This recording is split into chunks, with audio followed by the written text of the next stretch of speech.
오늘 글로벌 여성평화 ODA 활성화 연석 세미나 저희 평화를 만든 여성에서 주관하는 세 번의 세미나 중에 마지막 세미나인데 제목은 WPS 그러니까 여성평화 어젠다와 해외 무력 분쟁 및 무기 수출 국가 여성들의 평화 활동을 주제로 우리 고유경 선생님 그리고 조영미 선생님이 이제 오늘 발제와 토론을 해주시는 그 시간입니다. 그래서 일단 시작하기 전에 또 계속 들어오고 계시니까 저희 캠프에 양미강 운영위원장님께서 인사를 하시면서 시작하도록 하겠습니다. 반갑습니다. 벌써 6번 중에 3번이 마무리할 시간입니다. 이번에 1325 결의안과 관련해서 평화를 만드는 여성회와 사단법인 캠프가 공동 주최하고 있는데요.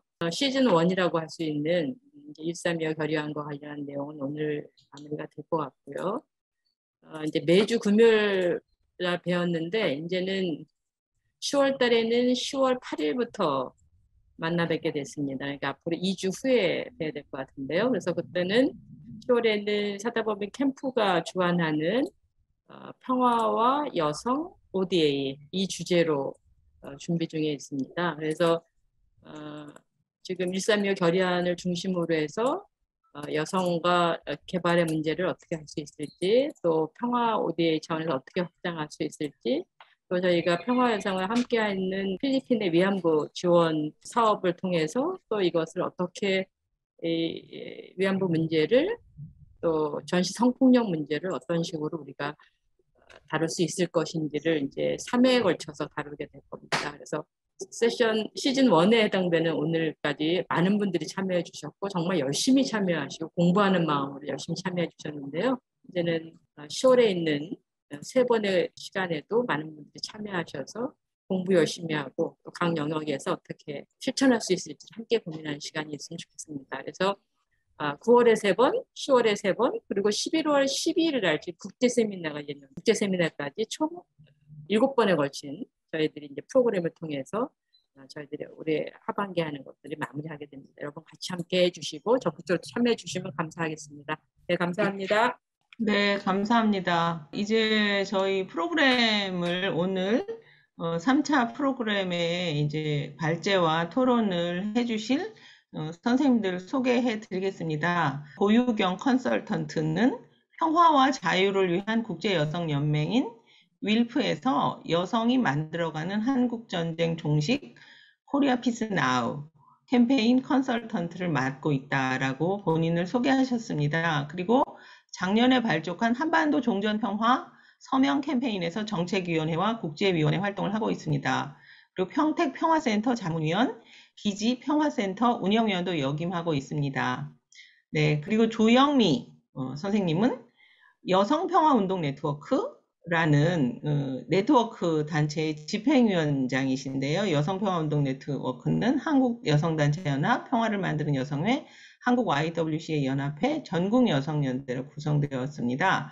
이 집행위원장이자 코리아 피스 나우 글로벌 캠페인의 한국 컨설턴트로 활동하고 계십니다. 외교부, 경기도, 그리고 또 다른 곳에서 자문위원으로 활동하고 계십니다. 그래서 본인들이 활동하시는 단체나 그런 활동하시는 것에 대해서는 발제의 내용을 통해서 좀 더 소개해 주실 기회가 있을 것으로 기대합니다. 이제 고유경 선생님의 우리 보이거나 보이지 않거나 모두 박수로 환영하면서 고유경 선생님의 이제 발제를 듣도록 하겠습니다. 자료는 공유되어 있으니까 모두 보실 수 있고 화면도 역시 공유하겠습니다. 네, 부탁드립니다. 네, 안녕하세요. 고유경입니다. 저는 평화와 자유를 위한 여성국제연맹, 한반도 종전 평화를 위한 여성들의 행동 컨설턴트를 담당하고 있습니다. 오늘 제가 드릴 이야기는 여성평화안보 아젠다. 지난번 2차례 동안 선생님들이 들으신 강의에서 이 여성평화안보와 유엔 안전보장이사회 결의 1325 그리고 그 이후에 후속된 결의 9개에 대해서 그 과정, 그리고 한국에서 그걸 어떻게 이행을 하고 있는지 국가행동계획까지 쭉 역사와 현재 상황들을 들으셨죠. 그걸 기초해서 사례 중심으로 최근 해외 무력 분쟁 지역 또는 그 무력 분쟁에 무기를 수출하는 지역 국가 여성들이 어떤 평화 활동을 하고 있는지에 대해서 말씀을 드리려고 합니다.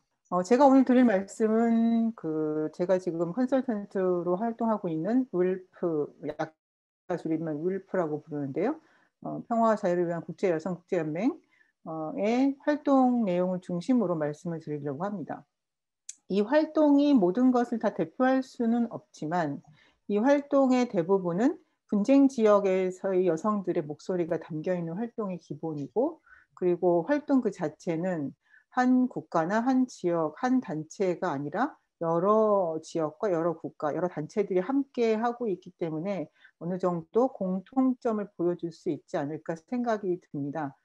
그럼에도 불구하고 다른 여타 단체들의 활동들도 있다는 것을 다시 한번 말씀을 드리면서, 오늘 제가 소개해 드리려고 하는 것은 윌프의 활동 중에 일부, 제가 보기에 한국의 상황에 시사점을 줄 만한 몇 가지 것들에 대해서 함께 나눠보고자 합니다. 먼저 윌프는 1차 세계대전이 벌어졌던 1915년 네덜란드 헤이그에서 열린 여성대회, 국제여성총회라고 할 수 있는데요. 이 여성도 대회에 모인 12개 국가 약 1136명의 여성들이 참여해서 만들어진 국제여성기구입니다. 주된 목적은 이 전쟁을 끝내는 화해 전략, 어떻게 하면 전쟁을 끝낼 수 있는지 그 방법을 개발하고 궁극적으로 전쟁의 근본적인 원인, 근원을 제거하는 것을 그 활동의 목적으로 합니다. 1915년 결의문을 보면 여성들이 무엇에 맞서 싸울 것인가, 어떤 것을 저항할 것인가에서는 전쟁의 광기와 공포에 저항한다. 그리고 여성이 전쟁에서 보호될 수 있다는 전제, 그 가정에 대해서 저항한다. 그리고 여성이 희생되는 것, 그리고 여성에게 가해진 폭력에 대해서 저항한다. 이렇게 이야기를 합니다. 그리고 여성들이 결의했던 행동은 전쟁 후, 전쟁이 일단 종식된 후에 어떤 상태의 것들을 만들 것인가에 대한 협상이 이제 종전 전에 이루어지잖아요. 그런 평화를 이루기 위한 협상에 여성의 목소리가 반영돼야 된다. 여성 참여를 얘기하는 거고, 그다음 종전을 기본적으로 촉구하는, 전쟁을 빨리 끝내는 것을 하기 위해서 각국의 대표단을 보내서 촉구하고 여성 참여를 촉구하는 것을 하기로 결정을 하였습니다. 참고로 보시면 이 당시는 여성에게 참정권이 주어지지 않은, 그러니까 투표권 자체, 시민권 자체가 부여되지 못했던 때였기 때문에 이 여성들이 1000명 넘는 여성들이 모여서 전쟁에 반대하는 데에 여성들이 목소리를 담으려고 했던 것은 그 사회의 주체로서 여성이 존중받고 인정받는 것, 그 운동, 참정권 운동의 한 과정으로 이 전쟁과 평화에 대한 문제를 근원적으로 이해하려고 했던 노력이라고 생각이 듭니다. 그 윌프의 프로그램은 2000년 그 앞서 얘기 드렸던 유엔 안보리 결의 1325가 체결된 이후에 이 1325의 이행을 모니터하고 그거에 대한 문제점들을 개선점들을 제안하기 위해서 이 모니터하는 프로그램으로 피스 워먼이 이제 시작이 됩니다. 2001년도에. 그리고 그 전에 국제사회에서 군축 논의의 시민사회 참여를 확장시키기 위해서 이제 리칭 크리티컬 윌이라고 하는 프로그램을 시작합니다. 이 리칭 크리티컬 윌은 단어를 설명하면 좀 그 자체로 이해하기는 좀 힘든데요. 이게 어떤 그 전쟁 무기를 홍보하는 단어, 문장을 비꼬아서 만든 단어입니다. 그 윌프 명칭에서 보시면 알겠지만 여기 리그가 들어가잖아요. 이 리그가 국제연맹 리그를 또 이야기하는 그 당시의 사회적 배경을 담아주는 내용이기도 합니다. 그리고 윌프는 현재 그 32개 국가 그리고 13개의 그룹 그리고 각 곳에 있는 분쟁 지역에서 활동을 하고 있고 한국도 코리아 피스 나우를 통해서 함께 활동을 하고 있습니다. 먼저 제가 말씀드리고 싶은 것은 몇 가지 윌프에서 만들었던 보고서인데요. 특히 유엔 안보리 결의 1325 채택 20년을 맞이한 2021년 전, 그러니까 2020년에 작성했던 보고서 2가지를 말씀을 드리려고 합니다. 첫 번째는 20년을 맞이해서 그 현장에서 활동하는 활동가들, 그리고 연구자들, 여성인권 옹호자들 인터뷰, 면접, 그리고 인터넷 온라인 설문 등을 통해서 지난 20년의 이 1325에 대한 평가, 1325뿐만 아니라 이 WPS 의제에 대한 평가를 정리한 보고서를 제출을 했는데요. 이 수많은 활동가들과 연구자들을 인터뷰하여서 확인했던 이 여성평화안보의제의 이행에 나서는 주요 과제가 3가지인 것으로 이제 정리를 했습니다. 첫 번째가 군사주의와 군사화 이거 있고, 2번째는 여성평화안보의제에 대해서 이거를 시행하는데 진전시키는데 장애가 되는 것이 이제 가부장적인 그리고 정치적인 기반들이 여전히 존재한다. 그리고 이 의제를 이행하는데 책임성이 결여되어 있다. 이행에 대한 문제, 이렇게 3가지를 주요한 과제, 나서는 해결해야 될 숙제로 제출을 하였습니다. 그리고 2020년 12월에 어떤 보고서를 냈냐면 총탄이 설탕보다 더 싸다. 그러니까 총이 더 많다는 거죠. 설탕보다. 그러니까 먹을 것보다 무기가 훨씬 많다. 이 보고서는 중동, 아시아, 그리고 북부 아프리카 지역이라고 하는데 이걸 통칭해서 미나 지역이라고 부릅니다. 미나 지역 여성 활동가들이 여성평화안보의제에 대해서 지난 20년 동안 어떤 변화가 있었는지, 무엇이 문제인지에 대해서 정리한 내용입니다. 주되게는 이 여성평화안보에서 여성 참여를 얘기하는데 이 여성 참여가 기존에 유지되어 왔던 가부장적인 습관 또는 전제, 가정, 그 기초에 대해 그것에 기초한 프로세스에 단지 여성을 접목한 방식으로 이루어지고 있다는 지적을 합니다. 그래서 그런 접목하는 방식이 아닌, 덧대거나 이식하는 방식이 아닌 보다 근본적인, 어떻게 이것이 여성을 위해 작동되어야 될지 근본적인 재고찰이 필요하다, 이렇게 지적을 합니다. 그리고 분쟁 지역에 있는 여성 활동가들이 이제 분쟁 지역에 이제 많은 난민들이 생기고, 그리고 이제 식량 문제라든가 기본적인 삶의 문제가 이제 많이 파괴되는데, 이것을 수습하기 위해서 인도 지원을 상당히 많이 받게 되죠. 받게 되는데 그 인도 지원을 하는 국가, 그러니까 상당한 양의 인도 지원을 제공하는 국가와 그리고 상당하게 많은 무기를 수출하는 국가가 동일하다는 거죠. 그러니까 무기를 많이 파는 국가가 인도 지원도 많이 한다는 겁니다. 그것에 대한 문제의식을 분쟁적 여성들이 제기를 합니다. 그래서 여성평화안보의제에서 이제 그 각 국가별로 국가행동 계획을 수립하는데 한국도 지금 뭐 3기에 들어가 있긴 하지만 이 북반구, 흔히 말하는 선진국의 그 국가행동 계획이 자기 국가에 대한 인식보다는 이 타국의 여성들을 보호한다는 그런 인식으로 이 식민주의적 개입을 하는 것에 대한 우려를 많이 나타내고, 오히려 그 여성 안보, 평화 안보를 근원적으로 진전시키기 위해서 자국이 무엇을 할 것인가에 대한 검토는 결여되어 있다, 이런 문제들을 합니다. 그래서 결론적으로는 1325를 비롯해서 10개의 결의, 존재하는 10개의 결의도 충분하며 결의를 더 만드는 것이 지금 중요한 게 아니고 기존의 결의를 제대로 이행하는 것이 필요하다.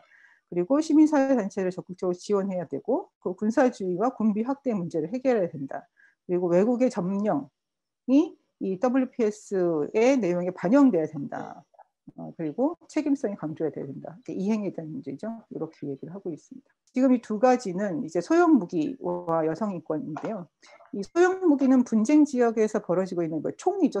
보통 얘기하는 총기류를 얘기하는데, 이 총기류가 이제 뭐 그 청소년들에게도 보급이 되고 온갖 곳에 이제 총기가 난무해서 분쟁들이 벌어지고 피해가 벌어지고 있다, 이렇게 얘기가 되는데, 이런 소형 무기 확산이 어떻게 여성에게 폭력적인 환경들을 형성하나, 이런 것들을 왼쪽에 있는 보고서는 이라크 사례를 드는데, 이라크 현지의 여성 단체들과 율프가 함께 작성한 현황 보고서입니다. 그리고 오른쪽은 아프리카 지역의 이 얘기를 하는 것인데, 여기도 그 젠싹이라고 소형 무기 통제를 위한 젠더 평등 네트워크와 율프가 함께 공동으로 아프리카 여러 곳의 윌프 섹션 회원들하고 함께해서 만들어냅니다. 이렇게 현장에 있는 여성들과 그리고 함께하는 공동의 연대의 활동으로 이런 목소리들이 마련되고 국제사회에서 얘기가 되고 있다는 것을 말씀드리고자 합니다. 그 다음 사례를 제가 얘기를 드리고 싶은데요. 먼저 이탈리아 사례입니다. 이탈리아 윌프와 이탈리아 지역의 이제 평화활동가들이 이뤄낸 일종의 성과이자 과제인데요. 무기 공장을 치즈 공장으로, 이게 슬로건입니다. 왼쪽에 오른쪽에 사진을 보시면 치즈와 총알 이렇게 되어 있는데, 그 이탈리아 지역의 한 섬인데요. 사르디니아의 그 풀뿌리 그룹 두 개의 그룹이 있는데, 하나는 이제 뭐 깨끗한 사르디니아, 하나는 여성 환경 사르디니아, 뭐 이런 그냥 번역하면 그런 내용인데요. 이 지역에 이제 그 라인베탈이라고 하는 독일에 있는 그 모회사, 독일 모회사 이 공장, 무기를 다루는 공장에 탄약을 제조하는 폭탄과 탄약을 제조하는 공장이 이 사르디니아에 있어요. 이 공장을 치즈 공장으로 바꾸자, 이런 운동입니다. 이 운동의 목표는 두 가지가 있는데요. 무기 개발과 수출을 중지시키는 것, 플러스 사르디니아 낙농인들의 경제적인 안정을 확보하는 것, 두 가지입니다. 이 운동의 특징은 일자리의 문제인데, 우리 보통 뭐 좋은 일자리, 우리도 그런 얘기 많이 하죠. 좋은 일자리, 불안정한 일자리, 이렇게 얘기하면 뭐 나쁜 일자리, 뭐 이렇게 얘기하는데, 무기공장이라는 것은 실제로 누군가의 목숨을 담보로 해서 나의 생계와 생활이 유지되는 일자리이다. 그런 일자리가 아니라 지역의 낙농인들의 삶을 더 촉진시키는, 서로 함께 공존하면서 지속 가능하게 생활할 수 있는 지역 경제를 활성화시킬 수 있는 방향으로 바꿔내야 된다. 그렇게 해서 이 무기들이 실제 수출되는 곳은 사우디인데, 이 사우디로 수출된 후에 이 무기가 사용되는 지역은 예멘입니다.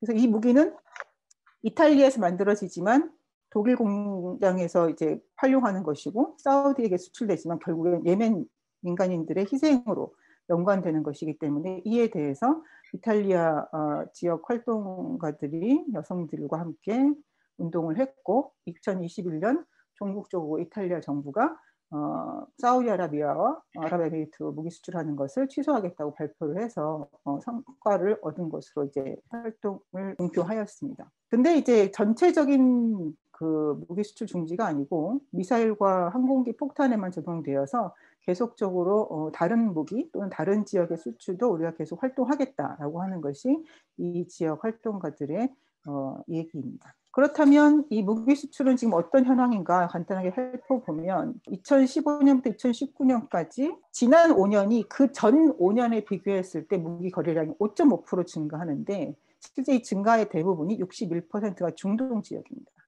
중동 지역이 상당히 많이 증가를 했다는 거죠. 그러니까 무기가 어디로 향하고 있는가, 무기 거래가 지금 이 중동의 분쟁 지역으로만 향하고 있다.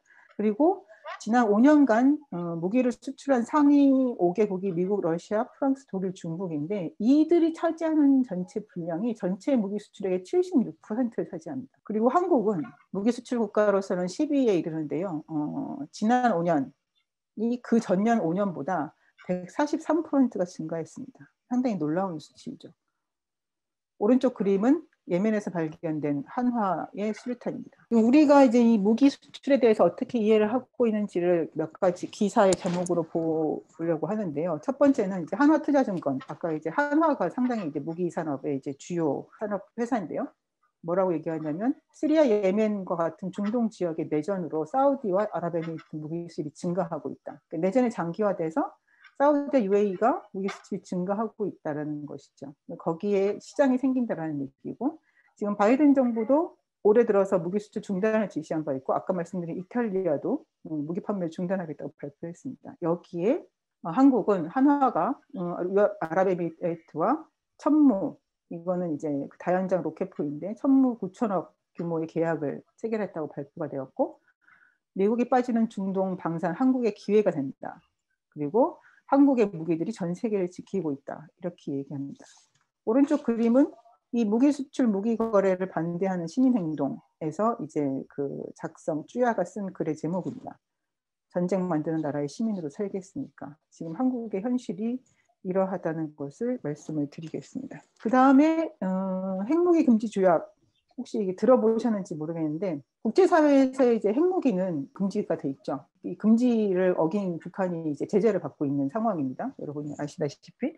근데 이 금지의 대상은 전체적으로 금지되는 게 아니고 1968년 NPT 조약, 그러니까 비확산과 확산하지 않게 중지시키는 조약이 체결되기 전에는 핵무기 만든 건 인정해주고 그 후에는 안 된다. 이게 이제 금지한다. 이게 지금 우리의 체제입니다. 이 체제에 매우 제한적인 이 체제로는 핵무기를 금지시킬 수가 없다. 그래서 그 시민들이 만들어낸 조약이 핵무기를 원천적으로 금지시키고 폐기시키는 조약으로 핵무기 금지 조약이 2021년 1월 올해 1월에 발효가 되었습니다. 이 핵무기 금지 조약에는 실제 현재 핵무기를 갖고 있는 나라들은 가입하고 있지 않죠. 한국도 마찬가지로 가입하고 있지 않지만 그래서 이 핵무기를 금지 조약은 핵무기를 개발하거나 실험 생산, 제조, 획득 누구한테 얻는 것도 안 돼요. 보유하는 거 안 되고 비축 안 되고 이전 누구한테 주는 것도 안 되고 사용도 안 되고 위협 상대방을 핵무기를 위협해서도 안 되고 그 다음에 영토에 핵무기나 핵폭발 장치를 주둔 설치 배치하는 것을 허용하는 것을 금지합니다. 그리고 이런 활동에 참여하도록 지원하거나 촉진하거나 유도하는 것도 금지됩니다. 이런 내용의 핵무기 금지 조약을 지금 발효해서 지금 54개국이 이걸 지키겠다라고 했는데 이것에 대해서 내용을 잠깐 들여다보려고 합니다. 왜 핵무기 금지 조약을 이 여성평화안보의제와 연관이 되는가? 이 조약 서문에 보면 이런 내용이 있습니다. 핵무기가 여성에게 미치는 불균형한 영향을 인지한다. 그러니까 어떤 사회적 현상이 이렇게 성인지적 관점인데요. 사회적 현상이 이제 성별에 따라서 다르게 그 영향을 미친다라는 것을 인지하는데 이 내용이 이제 핵무기 금지 조약 전문에 포함되어 있습니다. 서문에. 그럼 두 번째, 여성과 남성의 평등하고 전면적이며 효과적인 참여가 매우 중요하다고 인식하고 핵 군축에서 여성의 효과적 참여를 지원하고 강화할 것을 약속한다. 이렇게 핵무기 금지 조약 서문에 젠더 조항이 들어가 있습니다. 그 다음으로 6항에 보면 피해자 지원과 환경치유 조항에 그런 내용이 있습니다. 각국은 핵무기 사용이나 실험으로 영향을 받는 이들에 대해서 연령과 성에 대해서 그것을 인지하는, 그것이 반영되는 그런 지원을 해야 한다라는 내용이 이 핵무기 금지 조약에 포함되어 있습니다. 이처럼 그 국제 조약에, 그러니까 국제적으로 발효가 된 조약에 특히 무기를 다루는 조약에 젠더에 대한 인지, 젠더를 반영한 젠더 인식을 갖게 되는 조항이 들어가 있는 것은 처음이라고 저는 알고 있습니다. 히로시마 나가사키 원폭투하나 체르노빌 사건에서 여성들에게 피해가 더 많다라는 증언들이 있고 그런 것들에 대한 조사들이 존재하는데 실제 이게 반영될 수준으로 면밀하게 파악하거나 기록되지 못하고 있다. 그런 것을 바꿔내야 되는 인식들이 되게 많았습니다. 실제 핵무기를 사용해서 히로시마 나가사키 원폭투하처럼 사용해서 생긴 피해도 상당하지만 지난 40년대, 50년대, 60년대, 90년대까지 핵실험을 통해서 생긴 피해, 특히 이제 기형아 출산과 같은 여성들에게 생긴 이런 피해에 대해서는 제대로 인정되지도 않고 조사되지 않았다는 것들을 활동가들이, 시민단체들이 문제 제기를 했고 이러한 내용들이 반영이 된 것이라고 생각이 듭니다. 그래서 이 페미니스트 관점에서 본 핵무기 금지 조약 활동의 전략은 지금 오른쪽에 이제 이 윌프에서 이 아까 말씀드린 군축 프로그램인 리칭 크리티컬 윌 프로그램 매니저인데요. 이분이 쓰신 이 핵무기 금지 조약 그 발효까지의 활동 내용들을 담은 책이거든요.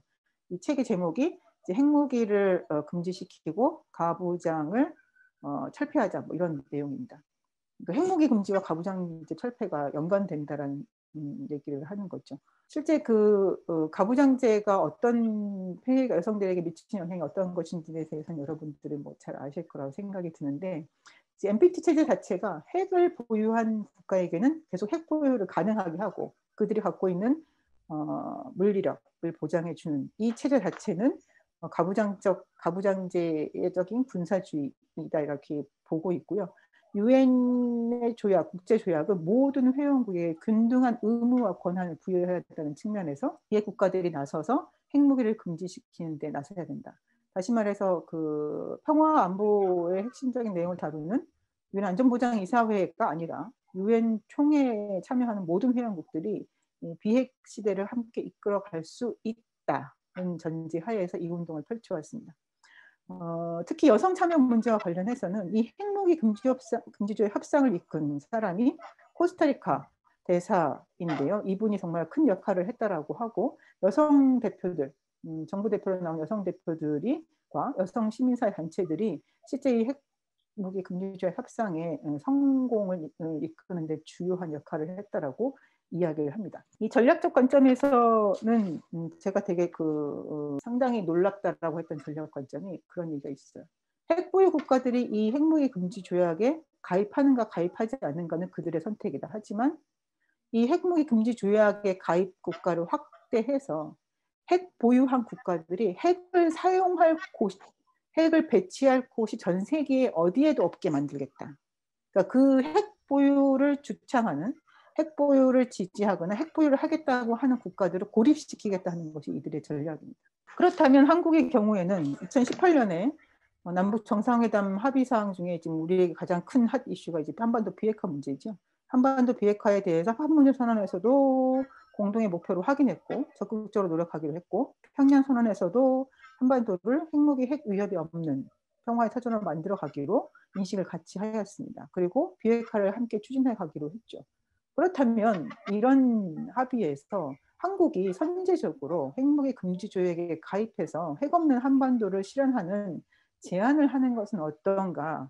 오히려 이런 것들이 훨씬 더 한반도 비핵화를 추진하는 데 큰 정치적 동력으로 작동할 수 있지 않는가, 그런 생각을 해보게 됩니다. 그 다음 제가 소개해드릴 활동 중에 하나는 킬러로봇 반대 캠페인인데요. 킬러로봇은 살상용 무기 로봇입니다. 살상용 로봇인데 이 로봇이 인간이 지시를 해 살상하는 게 아니라 로봇 자체가 어떤 대상, 적이라고 하는 대상을 탐지하고 그것을 판단해서, 인식하고 판단해서 결정하는, 행동하는, 이걸 프로그램화되어 있는 무기들을 말합니다. 이 무기를 선제적으로 금지해야 한다는 캠페인을 지금 거의 20년째 지금 하고 있는 상황입니다. 앞서 핵무기 금지 조약도 상당히 오랫동안 캠페인이 이루어진 것이고 실제 이거를 가능하게 만들었죠. 그래서 킬러로봇 반대 캠페인도 지금은 상당히 어려워 보이는 것처럼 보이지만 이걸 이끌어가는 단체들은 희망이 있다라고 얘기를 하고, 오히려 선제적으로 핵무기는 원래 개발이 된 후에 지금 운동이 벌어졌다고 한다면 킬러로봇은 선제적으로 이 개발 자체를 금지해야 되고 통제해야 된다라는 이야기를 하고 있습니다. 그럼 이거는 젠더 문제와 어떻게 연관이 되겠는가, 여성 평화 안보 이슈와 어떻게 연관이 되겠는가를 보면 이 킬러로봇 반대 캠페인 홈페이지를 들어가 보시면 젠더와 킬러로봇이라는 게 있습니다. 잠깐 보시면 여기 앞에 군대에서도 킬러로봇 반대하고 젠더 관점에서도 킬러로봇이 규제되어야 된다. 그리고 인종 관점에서도 킬러로봇이 규제되어야 되고, 그리고 젊은 청년들 입장에서도 킬러로봇은 규제되어야 한다는 내용들이 다 자세하게 정리가 되어 있습니다. 관심 있으신 분들은 찾아보시면 될 것 같은데요. 킬러로봇이 젠더와 어떻게 관련되어 있는가라고 봤을 때 일단 첫 번째는 무기에 대한 이 신화화에 대한 인식입니다.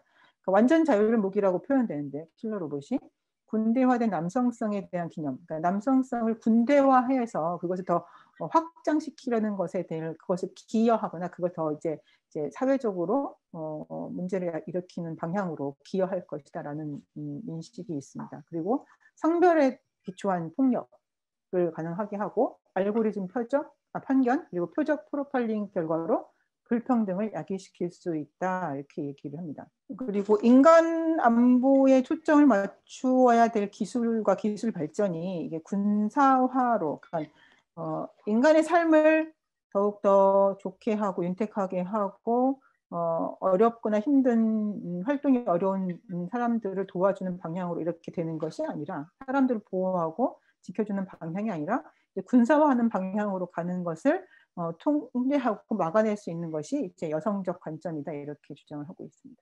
그리고 이 자율무기 시스템은 차별적인 성규범을 악화시키고, 그러니까 성규범에 대한 차별을 더 높게 만들고 젠더 기반 폭력을 저지르는 데 사용될 수 있다. 여기서는 이제 그 전사가 된다는 것, 그러니까 무기 그 인간이라는 것이 갖고 있는 이제 한편에서는 이제 오류라고 표현되는데, 인간의 오류를 기계가 무오류를 갖고 있다고 얘기하는 부분인 거죠.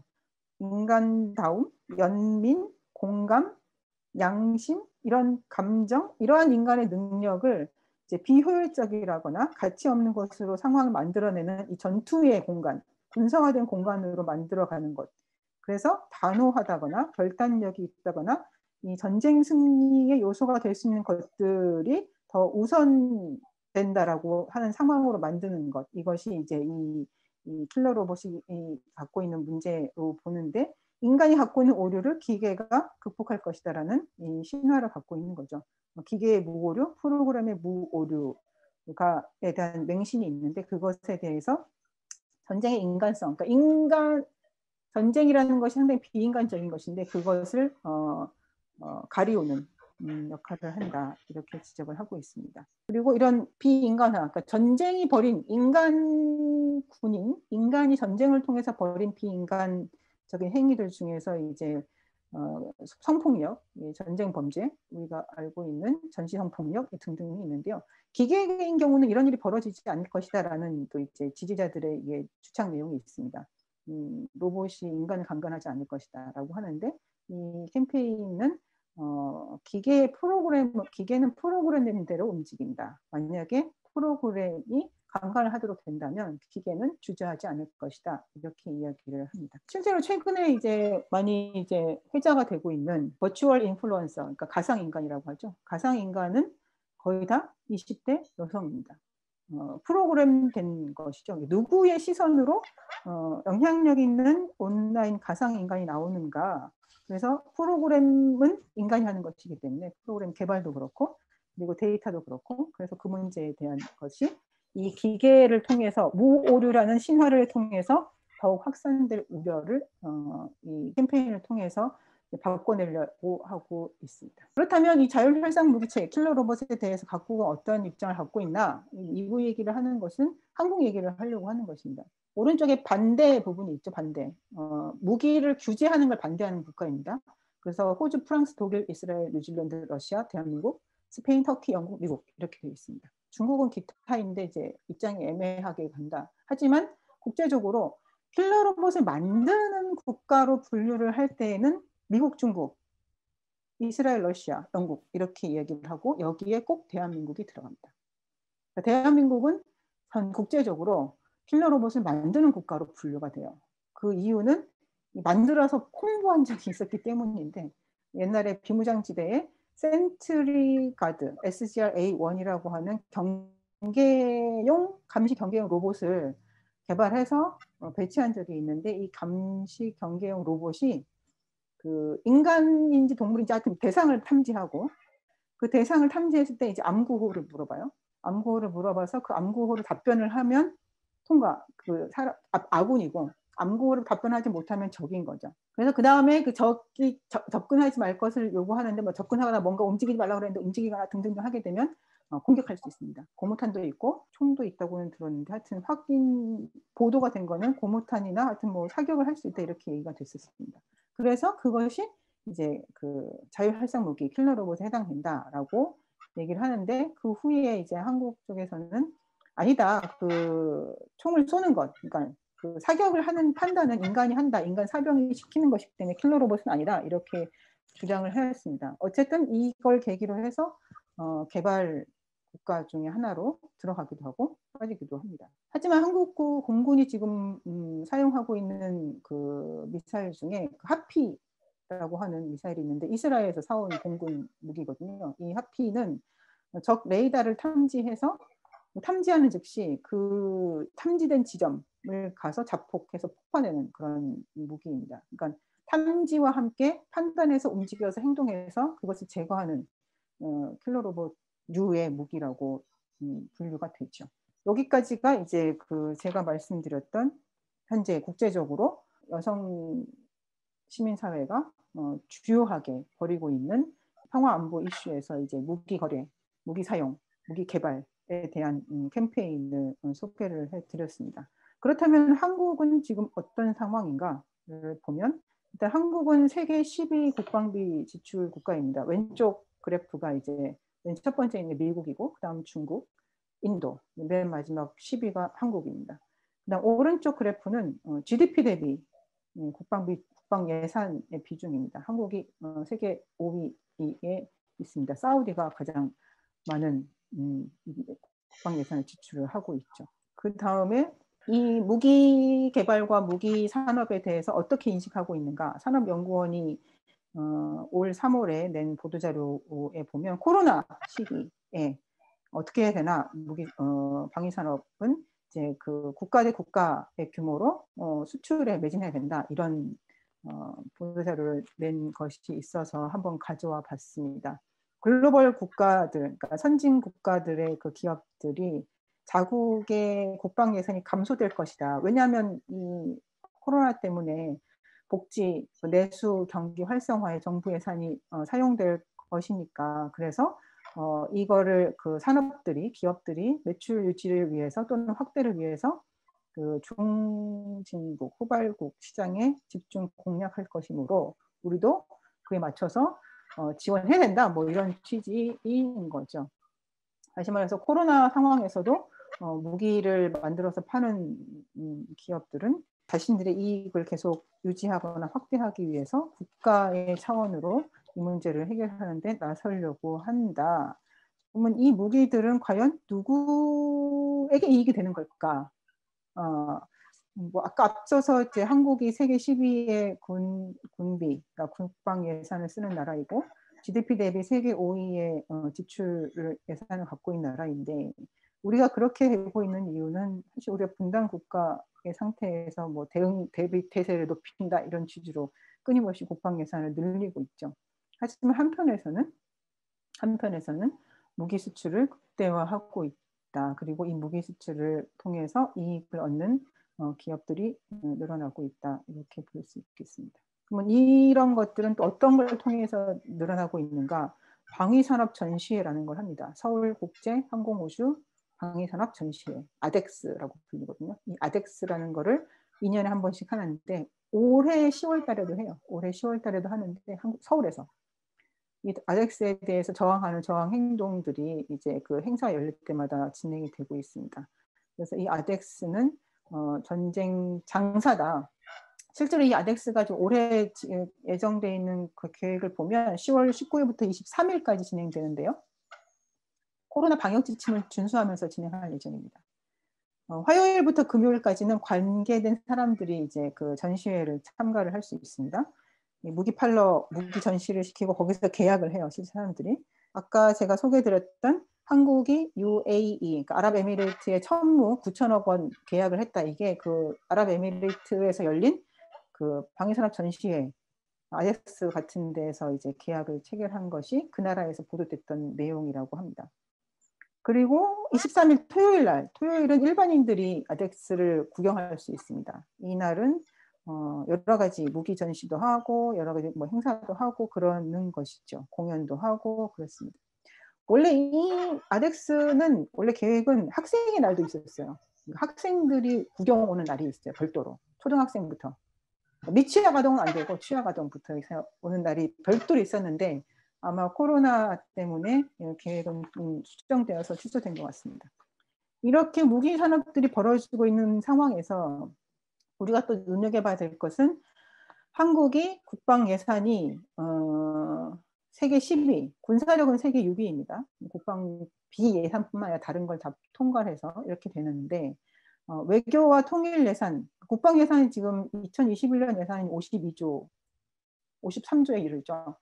통일부, 외교부 통틀어서 5.7조 원, 거의 뭐 10%이죠. 공공질서 안전 예산이 22조, 여성가족부 예산은 1.2조였습니다. 지금 2022년 예산이 지금 나오고 있는데요. 정부안이 지금 나왔죠. 이제 검토해서 연말에 이제 통과가 될 텐데 아마 국방비가 60조 되지 않았나? 하여튼 상당한 비율로 지금 늘어나고 있습니다. 왜 이렇게 늘릴까요? 대북 미사일, 핵미사일 방어하겠다고 늘리고 있죠. 근데 늘리면서 이 무기 개발한다면 어떻게 해요? 다 팔아요. 이게 다 어디로 가요? 중동으로 가는 거죠. 그 다음에 우리는 또 주한미군 주둔비를 약 1년에 1조 2천억 원 정도 이렇게 줍니다. 그런데 한편 한국은 어떤 게 있어요? 젠더 임금 격차가 32%, OECD 국가 중 가장 크다. 여러분 잘 아시겠지만 산업재해 사망사고 발생률 OECD 국가 중 높은 순위에 있다. 온실가스 배출량 높다. 공공사회복지 지출, 국내 GDP 대비 공공사회복지 지출 규모는 평균보다 매우 낮다. 이런 상황입니다. 우리가 이제 분쟁이 막 일어나고 있는 지역은 아니지만 분쟁이 이제 끝난 평화적인 상태를 일굴 수 있는 상태도 아니죠. 휴전, 그러니까 적대적 상태에 있기 때문에 어제 오늘 그제 이제 그 유엔 총회가 열리는데 거기서 이제 문재인 대통령께서 종전선언 다시 제안하고 미국 국방부에서 뭐 종전선언에 우리는 열려 있다. 비핵화 대화가 돼야 된다. 뭐 이런 얘기하고 그쪽에서는 종전선언 할 수 있는 객관적인 조건이 안 된다. 적대시 정책을 처리하는 것이 우선이다. 뭐 이렇게 지금 얘기들이 오고 가고 있습니다. 이런 상황에서 가능한 게 바로 이 국방비의 이제 이 엄청난 점유지요. 근데 이 국방비 엄청난 점유가 그런 조건에서 벌어지면서 상대적으로 다른 분야의 이 발전들이 특히 기후위기와 코로나의 위기 속에서 오히려 더 많은, 그러니까 어려움에 있는 사람들이 더 큰 어려움을 겪고 있는 지금의 이 상황에서 그런 것들을 해결해 나가는데 자원을 배분할 수 있는 데 장애를 주고 있다. 이렇게 볼 수 있겠습니다. 그래서 앞서 말씀드렸던 분쟁 지역 여성들과 그 국제 여성 시민사회의 분축 활동들이 오늘 소개해 드렸는데요. 이게 우리 여성 시민사회나 여성 진영과 어떤 의미가 있을까? 제가 한번 정리를 해본 것은 일단은 가장 우선적으로는 두 가지를 중심에 두고 있습니다. 무력 분쟁 상태의 근본 원인을 해소하는 것이 필요하다. 근원에 주목하자. 근원은 분쟁을 종식시키는 것이다. 분쟁 상태가 종식되지 않고 여성의 권리가 향상될 수 있는 것은 어렵다. 그래서 근원적 요소인 분쟁의 종식, 그리고 이 분쟁의 종식을 이루는 과정에서 반드시 여성이 참여해야 된다. 또 주목되는 부분은 이 국제여성시민사회는 해당 지역에서 활동하는, 분쟁 지역에서 활동하는 여성들의 목소리에 항상 주목을 한다는 점입니다. 그들이 이야기에 귀를 기울여라 라고 하는 것이 국제여성시민사회가 각 국제사회, 유엔에 전달하는 내용입니다. 여성들의 목소리, 그 지역 여성들의 목소리, 어떤 분쟁을 끝내려고 하는 여성들의 목소리에 귀를 기울일 것을 얘기합니다. 두 번째는 이 여성들은 무기 개발이나 무기 사용, 무기 거래로 인해서 여성에게 미치는 영향을 끊임없이 조사하고 드러낸다는 거죠. 그리고 이 무기에 관련된 무력 사용이라든가 국제정치라든가 국가안보를 접근하는 다른 시각을 항상 제시하려고 노력을 합니다. 그리고 또 하나는 무력 사용이나 무력 분쟁, 그리고 평화권과 관련된 이슈를 여성들의 정치적, 경제적, 사회적 지위의 향상과 연관하여서 분석하고 그것을 드러냅니다. 그리고 이 안보리 결의 1325와 그 후에 후속된 9개 추가 결의는 국제사회 또는 국가로 하여금 이 아젠다와 관련된 여성들의 활동을 주목하게 만드는, 이 결의를 통해서 이 여성들이 어떤 활동을 하고 있는지, 여성들의 목소리가 어떤 것인지, 요구하는 게 무엇인지를 주목하게 만드는 도구다. 그래서 그걸 도구를 잘 활용한다. 여기 또 한 가지는 그것은 도구이다. 그것은 목적이 아니고, 목적은 여성들이 평화롭고 안전하게 살 수 있는 세상을 만드는 것이기 때문에 도구로서 활용할 것에 대한 이야기를 합니다. 그리고 가장 핵심은 국가가, 정부가, 그리고 국제사회가 그 결의의 근본 취지를 제대로 이행할 수 있도록 하는 것이죠.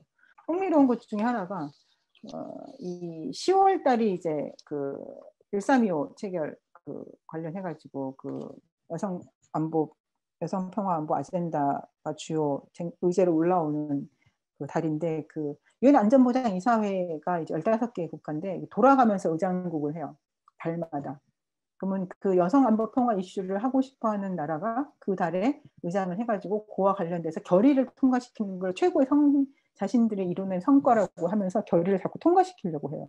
그럼 시민사회는 결의가 새로운 결의가 중요한 게 아니고 이 기존의 결의를 어떻게 잘 이행하고 있는지 국제사회가 다시 돌아보고 잘 어떻게 이행할 수 있는지를 촉진하는 이런 식으로 가야 된다라고 하면서 이제 이 일종의 여성평화안보 1325를 잘 하고 있는 국가들과 이 여성 시민사회 사이에 이 약간의 긴장이 그런 분야에서 나타나기도 합니다. 지난 9월 21일이 국제평화의 날인데요. 유엔이 정한 이 국제평화의 날에 이제 율프가 한국 한반도 이슈와 관련된 성명을 냈습니다. 그래서 잠깐 소개를 드리면 이제 한국 전쟁을 끝낼 때가 됐다라고 취지로 요구사항으로 전쟁을 끝내는 평화협정을 체결하고 남북 화해와 군비 경쟁의 고리를 끊어서 인간안보와 지속 가능한 발전의 자원을 활용할 수 있어야 된다. 그리고 참전 국가들은 종전에 적극 나서라. 그리고 남북 협력을 저해한 대북 제재를 철회할 것.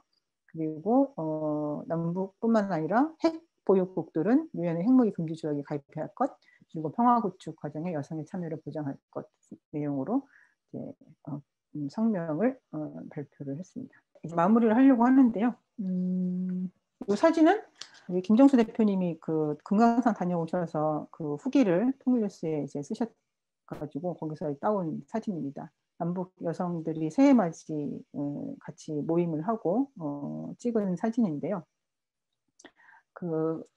지금 대통령께서는 후보 시절에 이제 페미니스트 대통령이 되겠다고 하셨는데 이런 정부에서 이루어진 남북 정상회담 자리에 여성 대표성을 가진 대표단이 참여를 하지 못했습니다.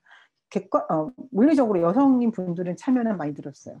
근데 여성 집단을 대표하는 대표성을 가진 사람들의 참여는 줄어들었죠. 왜 이런 현상이 벌어질까? 이거에 대한 토론과 주장과 이런 얘기들이 되게 많이 이루어졌습니다. 여성 시민사회 내에서도 많이 논의되고 있는데 이번 토론을 준비하면서 들었던 생각 중에 하나가 뭐냐면 의제가 이 한반도를 둘러싼 의제가 점점점 그 군사화가 심해지는 방향으로 가고 있기 때문에 그 상대적으로 여성들이 이 아젠다에서 계속 밀려나고 있는 게 아닌가라는 생각이 들었어요. 그러니까 옛날에 비해서 점점 이 핵 문제와 관련된 이제뿐만 아니라 다른 여타의 군사적 의제들을 더 많이 해결해야 하는 부분들이 있다라는 이유로 여성들의 참여를 자연스럽게 배제시키고 있는 게 아닌가. 대표성에 대한 문제이긴 합니다만은. 그래서 그것은 또 다른 한편으로는 말씀드렸던 무기의 개발과 무기의 생산, 무기의 거래 등에 대해서 여성들이 끊임없이 도전하고 이야기를 해야 하지 않을까 이런 문제도 함께 고민을 해보게 되었습니다. 남북 여성들 사이의 만남이 이제 올해로 30년째가 되는데 만남은 어쨌든 서로가 다른 차이를 인식시키지만 만날 때마다 차이가 있다는 걸 인식하지만 동시에 만났기 때문에 이해를 높일 수 있는 것이 아닌가. 그래서 공존을 위해서는 서로 다른 사람들이 함께 모여서 서로 이야기하고 조금이라도 이해를 더 높여가는 과정을 통해서 만들어내는 평화여야 그것이 지속 가능하고 오래 유지될 수 있지 않은가. 얼굴 본 사람, 함께 이야기를 나누는 사람, 함께 밥을 같이 먹은 사람을 향해서 무기를 쏘는 것을 허용할 수는 없겠죠. 네, 그래서 저는 이 여성들의 노력이 한반도 평화 구축에 정말 큰 역할을 하게 될 것이라는 생각이 들고 앞으로 더 많은 노력들이 이루어질 것이라고 기대합니다. 네, 이상 제 발제를 마치도록 하겠습니다. 네, 감사합니다. 고유경 선생님 발제 감사드립니다. 일단 이제 저희가 이제 채팅창에 여러분들의 질문이나 궁금증 그리고 의견들을 좀 올려주시기 바랍니다. 그리고 오늘은 이제 2차 세미나 캠프에서 운영하실 그 부분 여성평화 ODA를 본격적으로 넘어가는데 그때는 3번 그걸로 넘어가는 일종의 징검다리 시간인 것 같습니다. 그래서 이제 조영미 선생님께서 지금 이제 고유경 선생님의 발제 내용과 그걸 또 징검다리를 연결해 주시는 그런 토론 내용을 가지고 오신 것 같아요. 그래서 여러분들에게 또 의미 있는 토론 시간이 될 것 같습니다. 조영미 선생님 부탁드립니다. 네, 안녕하세요. 방금 소개받은 조영미고요. 예, 오늘 굉장히 방대한 내용과 그리고 가부장주의가 그대로 드러나 있는 무기 수출과 관련한 부분, 무력 분쟁과 관련한 부분뿐만 아니라 그리고 100년 이상 된 여성 평화 운동 단체로서 윌프의 활동과 다양한 국제 여성들의 활동들을 소개해 주신 고유경 선생님께 진심으로 감사를 드립니다. 특히나 이제 여성 평화 안보와 국제 협력이라고 하는 게 굉장히 중요한 시점이 되어진 이 시기에 또 오늘 주셨던 발제들이 굉장히 좋은 인사이트를 주셨던 것 같고, 그리고 또 그걸 통해서 굉장히 많이 배우는 시간이 됐는데요. 고유경 선생님은 저하고 같이 코리아 피스나우 글로벌 캠페인 같이 하고 계시는데, 요즘에는 이제 외국에 계신 분들한테는 또 여러 가지 교육과 관련한 것도 또 하시고, 국내에 계신 분들한테는 국제적인 여성들이 어떤 활동들을 하고 계시는지 이런 것들을 굉장히 많이 소개하고 계시거든요. 그래서 이제 그렇게 그러한 활동들의 연결고리들을 잘 만들어내는 그러한 측면에 있어서 진심으로 감사를 드리고요. 제가 알기로는 민간 공공외교 활동 지원 사업으로 캠프하고 그리고 평화를 만든 여성회가 이 사업을 진행을 하는 건데, 특히나 이제 국제개발협력 쪽에서 역할을 하고 계시는 캠프와 WPS에서 그 굉장히 오랜 역사성을 가지고 있는 그 평화를 만든 여성회가 이러한 활동들을 같이 진행을 하면서 이걸 통해서 앞으로 우리의 활동 방향을 좀 이끌어내는 측면에 있어서는 굉장히 의미 있는 시간들이 되는 것 같고요. 첫 번째, 두 번째 이어서 세 번째도 굉장히 의미 있는 시간들이 됐었던 것 같습니다.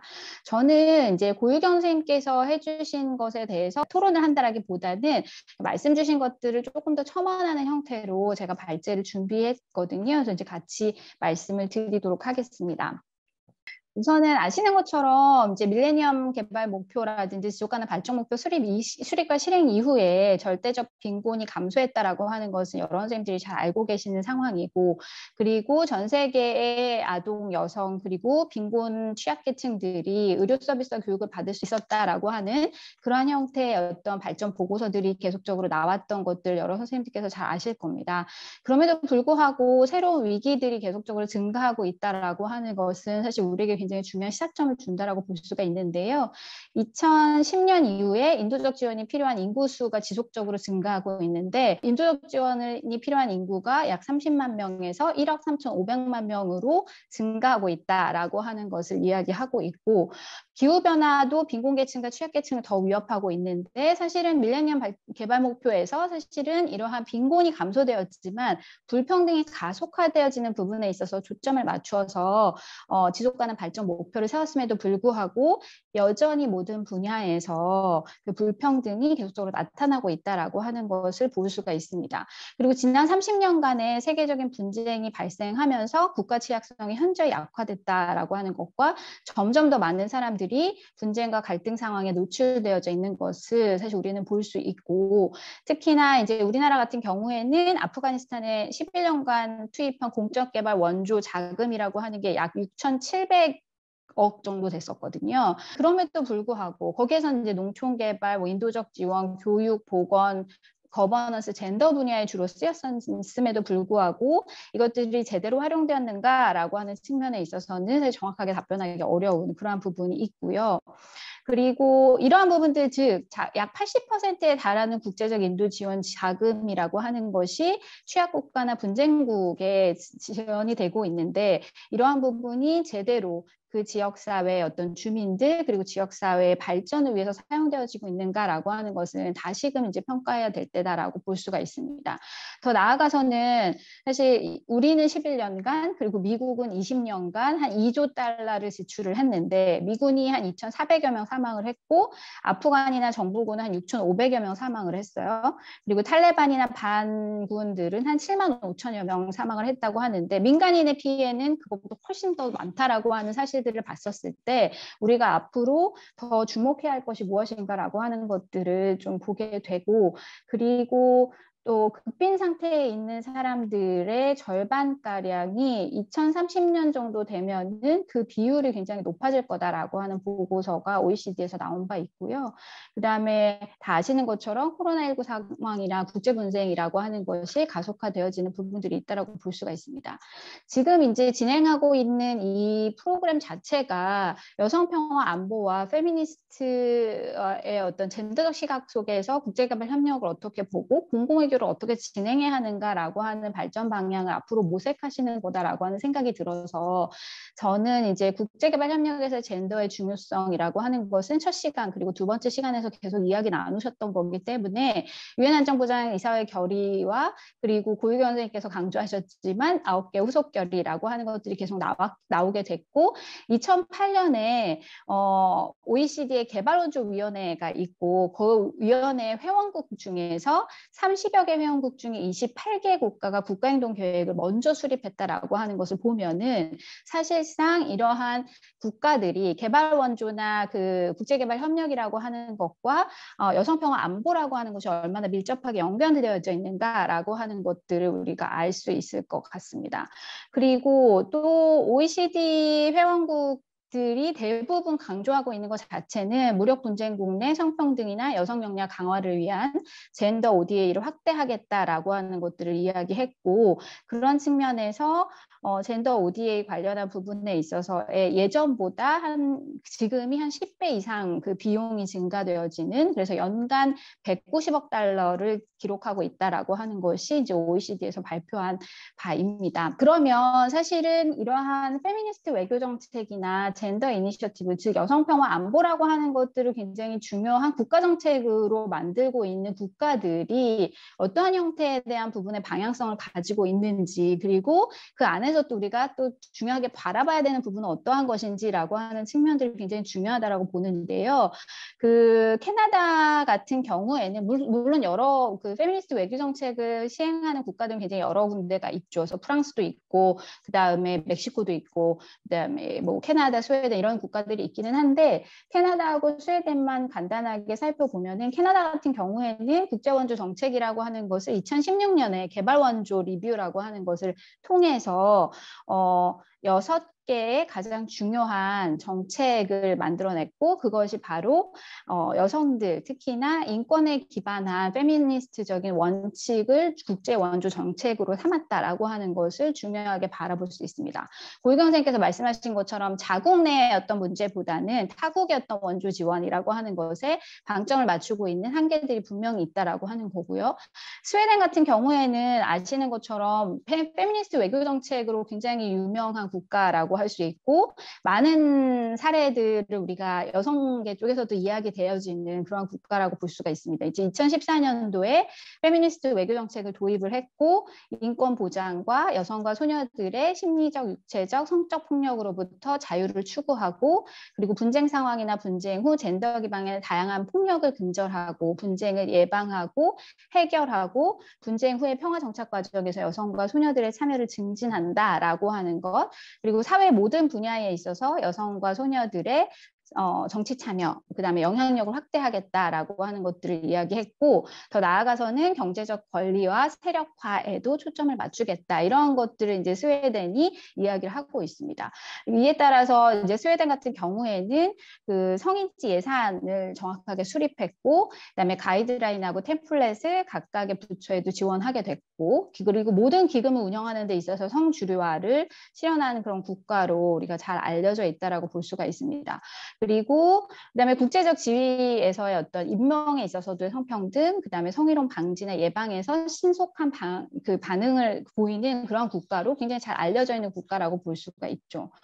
그리고 사실 그 UNSCR 1325 관련한 부분에 있어서는 사실 영국이 굉장히 주도적인 국가였다라고 볼 수가 있는데요. 영국은 아까도 그 고유경 선생님께서 말씀하셨지만 유엔 안전보장이사회 상임국이거든요. 그래서 그리고 1325하고 후속 결의 채택을 하는 거에 있어서 굉장히 열심히 했던 국가 중에 하나입니다. 그래서 아까 그 성과 중에 하나로 후속 결의안들을 만들어서 우리나라가 이런 것들을 했다라고 하는 것의 대표적인 국가가 사실 영국이거든요. 그래서 그래서 그리고 영국은 2006년도에 1기 국가행동 계획을 발표를 했습니다. 굉장히 선도적으로 국가행동 계획을 실행을 했다라고 볼 수가 있고, 그리고 2012년에 분쟁과 성폭력 방지 이니셔티브라고 하는 것을 만들고, 그리고 난 다음에 이거를 총리실 산하의 전담팀을 구상을 했어요. 그래서 외교부, 국방부, 뭐 국제개발부 이런 모든 곳에서 이 여성 이니셔티브를 구축할 수 있도록 하는 시스템을 국가적으로 만들었던 그러한 부분들이 있다라고 볼 수가 있습니다. 그런데도 불구하고 어떤 인도적 상황이나 또 이러한 부분에 있어서 개발협력 사업을 대폭 확대하겠다라고 하는 것들을 주창했던 그런 측면이 있다라고 볼 수가 있고요. 한국 같은 경우에는 아시아 국가로는 드물게 1325 결의안을 이행하고 촉진하는 부분에 있어서 가장 중요한 역할들을 했던 그런 국가라고 볼 수가 있죠. 그래서 그리고 그러한 측면에 있어서의 어떤 역할이나 역사성이라고 하는 것들은 굉장히 중요하게 대두되어진다라고 볼 수가 있습니다. 그리고 2018년 6월에 외교부도 여성과 함께하는 이니셔티브를 출범했고, 그 다음에 분쟁과 성폭력 예방과 피해자 보호를 위한 국제개발 협력 사업을 확대했다라고 하는 것도 사실 우리나라가 가지고 있는 굉장히 중요한 젠더 이니셔티브의 방점이다라고 볼 수가 있고요. 그리고 코이카 같은 경우에는 SDG 5에 대한 이니셔티브를 수립하면서 분쟁 취약국에 있는 국내 그런 국가의 젠더 기반 폭력 대응 사업을 강화하는 부분들이 있었고, 2021년 신규 사업 8건 중에 6건이 여성평 안보 관련한 사업으로 만들어졌다라고 이야기하고 있습니다.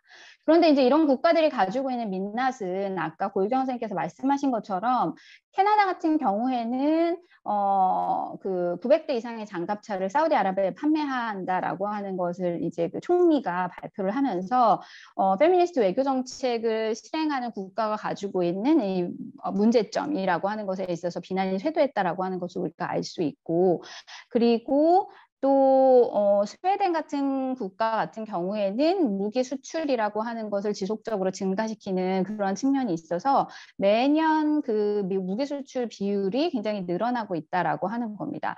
물론 지금은 이제 스웨덴이 사우디아라비아하고 방위협정도 폐기하고 그다음에 이런 부분들이 있었지만, 사실 그 사우디아라비아에 굉장히 많은 무기들을 수출했던 그런 국가로 정평이 나 있다라고 볼 수가 있죠. 그래서 뭐 인도, 브라질, 미국, 노르웨이 이런 곳에 계속적으로 판매를 높이고 있다라고 할 수가 있습니다.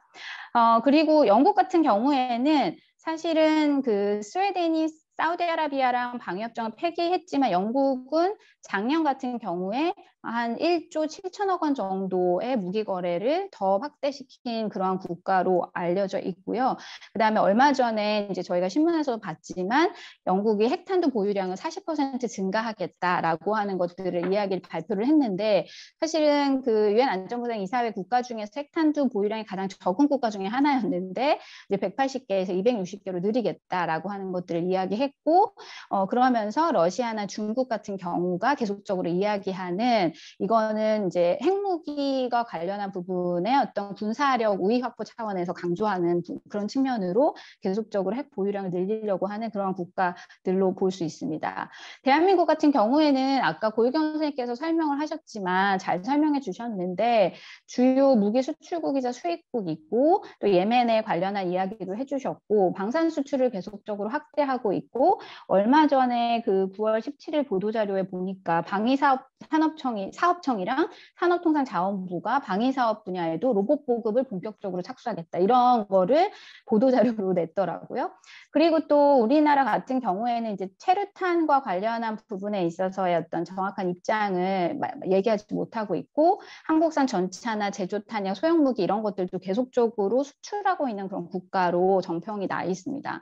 더 나아가서는 이제 확산탄이라고 하는 것 자체가 굉장히 커다란 폭탄 안에 수십 개, 수백 개의 작은 폭탄을 설치해가지고 이거를 흩뿌리게 되면은 광범위한 지역에서 무차별적으로 사람이 죽게 되어지는 무기인데, 그리고 이 무기 때문에 굉장히 많은 사람들이 대인지뢰와 같은 그러한 영향력이 있다라고 하는 걸 이야기를 하고, 특히 민간인에게 주는 피해가 극심하기 때문에 대표적인 비인도 무기로 확산탄이라고 하는 것이 꼽히는데도 불구하고 우리나라 같은 경우에는 확산탄 금지 협약에 가입되어 있지 않으면서 우리나라가 가지고 있는 특수한 안보 상황을 이유로 이러한 것들을 계속적으로 또 수출을 하고 있는 그런 부분들이 있습니다.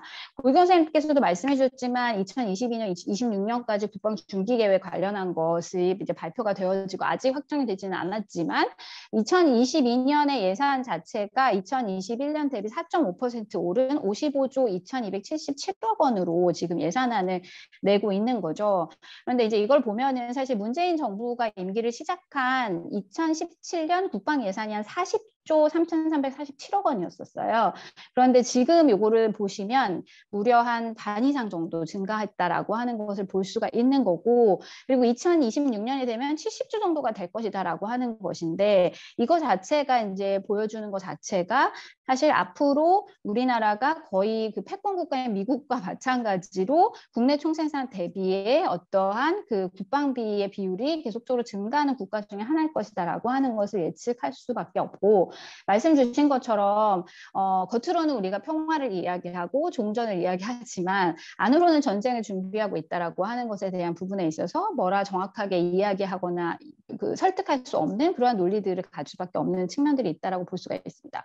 그리고 육군 미래형 지상 전투 체계라고 하는 것에 대한 부분이 이제 얼마 전에 바로 이제 신문에 나왔는데요. 이게 아미타이거 4.0이라고 하는 전시 작전 체제라고 해요. 그런데 이제 고유경 선생님께서 말씀하신 것처럼 이게 킬러 로봇과 비슷한 거예요. 그래서 이것과 관련한 기사에서 뭐라고 나왔냐면은 사격 경험이 없는 사람도 1시간 교육을 통해서 90%의 명중률을 제고할 수 있다.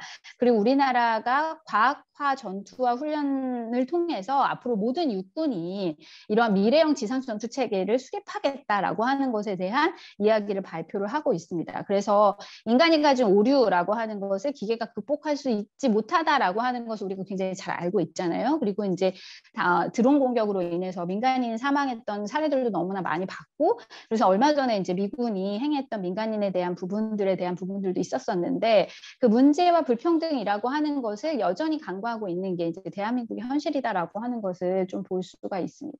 그리고 이제 IPB하고 피스모머가 2021년에 내놓은 그러한 자료들을 보면요, 거기에는 이제 전 세계 무기와 관련한 부분들을 이야기하고 있고, 무기 수출국들이 탄소 배출량의 3분의 2를 책임 가지고 있다라고 하는 것들. 그래서 기후 변화와 무기 수출과 무기 생산이라고 하는 것을 뗄 수 없다라고 하는 측면들에 있어서 우리에게 굉장히 중요한 시사점을 준다라고 볼 수가 있고요. 그 다음에 전 세계 군사비 지출이 한 10%만 감소해도 교육과 관련한 부분에 있어서 지속가능 발전 목표 4번을 완전히 달성할 수 있다라고 하는 그러한 연구 보고가 있습니다. 한반도 종료. 네, 그리고 그다음에 군사비 지출을 한 9%만 줄여도 미화 1조 8천억 달러는 기후위기를 예방하는 데 사용이 가능하다라고 하는 것이 있고, 그리고 전 세계가 26시간 동안 군사비에 단 1원도 사용하지 않을 것을 동의를 하면 3,400만 명이 굶주림으로부터 해방될 수 있다라고 하는 그러한 보고 내용들이 있어요. 그래서 이러한 측면들에 대해서 사실은 여성들이 어떠한 역할들을 해야 하는가라고 하는 부분들은 고유경 선생님께서도 굉장히 중요하게 말씀을 해주셨는데요. 이게 이제 공공외교적인 측면과 국제개발 협력이라고 하는 측면에서 이제 살펴보려고 하면은 사실 가장 중요한 게 가치에 기반한 공공외교를 어떻게 시민들이 행할 수 있을 것인가라고 하는 측면이고, 그리고 그것이 바로 국제개발 협력의 과제가 될 수 있을 거라고 저는 보여집니다. 왜냐하면 국제개발 협력이라고 하는 것은 인권에 기반해서 진행을 하는 거고, 세계인권선언 22조, 그리고 발전권선언 1조, 그다음에 평화권에 대한 이야기들을 우리가 다 포함하면서 이 이야기를 하고 있기 때문에 과거의 어떤 냉전 이데올로기 속에서 힘의 정치라고 하는 것이 사실은 더 이상 중요하게 대두되지 않는 부분들을 여성들이 페미니스트로서의 어떤 외교를 지향하고 그런 활동을 확대해 나가는 것이 굉장히 필요할 수 있겠다라고 하는 것을 좀 말씀드리고요. 저의 그 경험에 의하면 예전에는 유엔 인권위원회였는데 지금은 유엔 인권이사회잖아요. 유엔 인권위원회에 갔었는데 거기서 중국과 미국이 계속 싸우는 거예요. 인권 문제로. 예. 각각의 그 내부적인 문제들을 해결하지 못하면서 다른 국가들을 얘기한다라고 하는 것 자체가 어떤 의미가 있는가라고 하는 측면에서 사실 우리나라가 가지고 있는 이러한 평화를 지향하면서 전쟁을 준비하는 것에 대해서 어떻게 응대하고 답할 것이냐라고 하는 측면에 있어서 이제 여성들의 행동이 요구되어진다라고 볼 수가 있을 것 같습니다. 그리고 또 여성에게 미치는 영향에 대한 부분은 고유경 선생님도 얘기를 해주셨고요. 되고요. 특히나 대량 살상 무기나 재래식 무기, 그다음에 첨단 무기, 뭐 킬러 로봇 같은 것들이 되겠죠. 이런 것들을 통제하고 축소하는 그러한 것들을 여성들이 어떻게 임파워링 할 수 있을 것인가에 대한 부분이 우리 안에 이제 굉장히 중요한 과제이며 아젠다가 될 수 있을 거다라고 하는 생각이 들고요. 그래서 인권이나 민주주의, 평화적 관점에서 개발협력이나 공공외교를 내재화된 정책으로 수립을 해야 되는데 그런 측면에서 사실 우리 내부의 부분들을 하나씩 변화시켜 나가는 그러한 측면들을 이제 주창활동으로 전개를 하는 것이 필요하다라고 생각을 합니다. 네, 그런 것들에 대한 뭐 시민들의 역할이나 역량도 강화해야 될 것이고 여성들의 연대도 강화해야 될 것이고 그리고 우리가 가지고 있는 어떤 역량들과 파워를 또 쉐어링할 수 있는 그러한 것들도 우리가 필요하다라고 볼 수가 있고요. 이게 가능할 수 있을지는 잘 모르겠지만 정부나 민간이나 기술기업들 간의 협력이 가능할 수 있을까라고 하는데 사실 그런 부분들을 만들기 전에 논의하는 그런 시스템들도 좀 필요하지 않을까라고 하는 생각도 하게 됩니다. 그리고 우리가 그 고유고 선생님도 말씀하셨지만 핵무기 금지 조약이라고 하는 것들의 경험을 통해서 시민들의 역량이라고 하는 것 그리고 연대의 역량이라고 하는 것이 어떠한 것들을 만들어낼 수 있는가라고 하는 것들을 우리가 봤거든요. 그래서 국제적 협약 관련해서 사실 국내에서도 변화를 가져와야 하는 것들에 대한 주창 활동을 함께 모색하는 것이 굉장히 필요할 수 있을 거다라고 하는 것들을 좀 생각하게 됐습니다. 네, 저는 이제 코리아 피스 나우 캠페인을 진행을 하고 있는데요. 여성주의적 관점에서 한반도의 평화 그리고 종전 그리고 앞으로 더 나아가서는 평화 프로세스 내에서의 어떤 여성 참여를 확대할 수 있도록 하는 노력이 여기 계신 모든 분들과 함께 어우러질 수 있는 그러한 시간들이 앞으로 더 있으면 좋겠다라고 하는 생각을 가지면서 제 토론은 이것으로 마치도록 하겠습니다. 고맙습니다. 네, 감사합니다. 사실 오늘 이 두 분의 이 발제와 토론이 되게 어려운 영역인 것 같아요. 그런데 저희가 이제 여성평화 ODA를 공부하기 위한 어떤 기초 단계로서 세 번의 세미나를 1325랑 연결지어서 했는데 사실 이런 군사, 무기, 수출 이런 부분에 굉장히 많은 영역을 차지하는 그리고 비중을 차지하는 소위 OECD의 선진국 국가들이 또 알고 보면 1325 채택한 국가들이고 그 국가들이 또 OECD 다학에 또 가입되어서 국제개발협력이라든지 ODA를 하는 나라들이라는 그것을 사실 오늘 두 분의 발제와 토론을 통해서 아주 좀 보여준 저희가 여성평화 ODA 이렇게 하면 굉장히 뭔가 이렇게 좀 의미 있는 활동인 것 같은데 그 저변을 깔고 있는 그 윤리적이고 또 가치적인 그런 차원의 그런 것들을 정말 두 분이 제대로 보여주셔서 공부하는 입장이지만 또 무거운 그런 측면도 사실은 있습니다. 그래서 그런 부분을 두 분이 잘 알려주셔서 감사합니다. 여기 이제 질문과 그리고 뭐 코멘트 이런 것들이 이제 있는데요. 먼저 김하윤 선생님께서 이제 조영민 선생님에게 말씀해 주시는 통계 어디서 보실 수 있냐고 어디서 볼 수 있는지 시사점과 관련 부분 그런 것도 좀 나중에 기회가 되면 공유해 주시고 그리고 이제 이거는 이제 제가 이제 고유경 선생님에게 조금 더 추가로 좀 질문 드리는 건데 여기 이제 채팅창에 질문들을 올려주시기 바랍니다. 윌프에서 주창하는 이 페미니스트 유엔 안보리 그런 운동이 있는 걸로 알고 있는데 유엔 안보리 자체를 또 페미니스트 관점에서 조금 아까 페미니스트 포린 폴리시 이런 차원에서 이제 캐나다나 이런 나라들의 사례를 소개해 주셨잖아요. 마찬가지로 또 페미니스트 차원에서 UNSCR를 어떻게 개혁할 수 있는지 이런 또 그런 활동이나 캠페인도 하고 있는 게 있는 걸로 알고 있습니다. 그런 부분도 여기 우리 참여하신 분들에게 소개해 주실 수 있는 만큼 부탁드립니다. 그리고 우리 여혜숙 선생님께서 두 분에게 이제 따로따로 질문을 함께 의견을 드렸습니다. 조영미 선생님께는 무기에 의한 탄소 배출, 기후 위기와의 연관에 대한 문제 제기가 필요하다고 생각됩니다. 이 부분에 대해 언급해 주셔서 감사합니다. 혹시 뭐 또 추가로 해 주실 거 있으면 또 그것도 부탁드리고요. 고유경 선생님께서는 무기 공장을 치즈 공장으로 이것이 이제 일자리 사르디니아 그 섬에 목축 일을 하는 분들 일자리와 연결된다고 말씀하셨는데 젠더와의 연결은 어떻게 되는지 다시 한번 설명 부탁드립니다. 이렇게 질문이 있습니다. 그래서 먼저 고유경 선생님, 조영미 선생님 이 질문이나 코멘트에 대해서 의견이나 또 뭐랄까요? 내용을 좀 전해 주시기 바랍니다. 네, 질문 감사드리고 의견도 감사드리고요.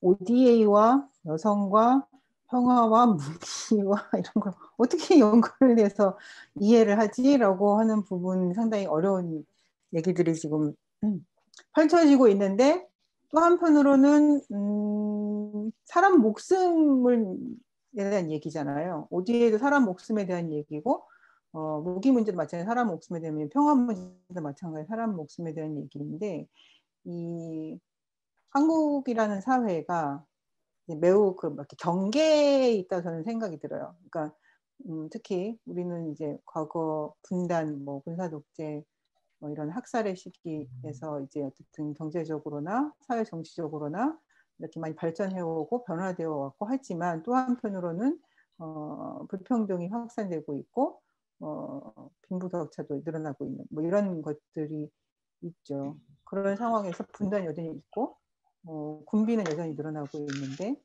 사람들이 보기에 옛날보다는 잘 살고 있다.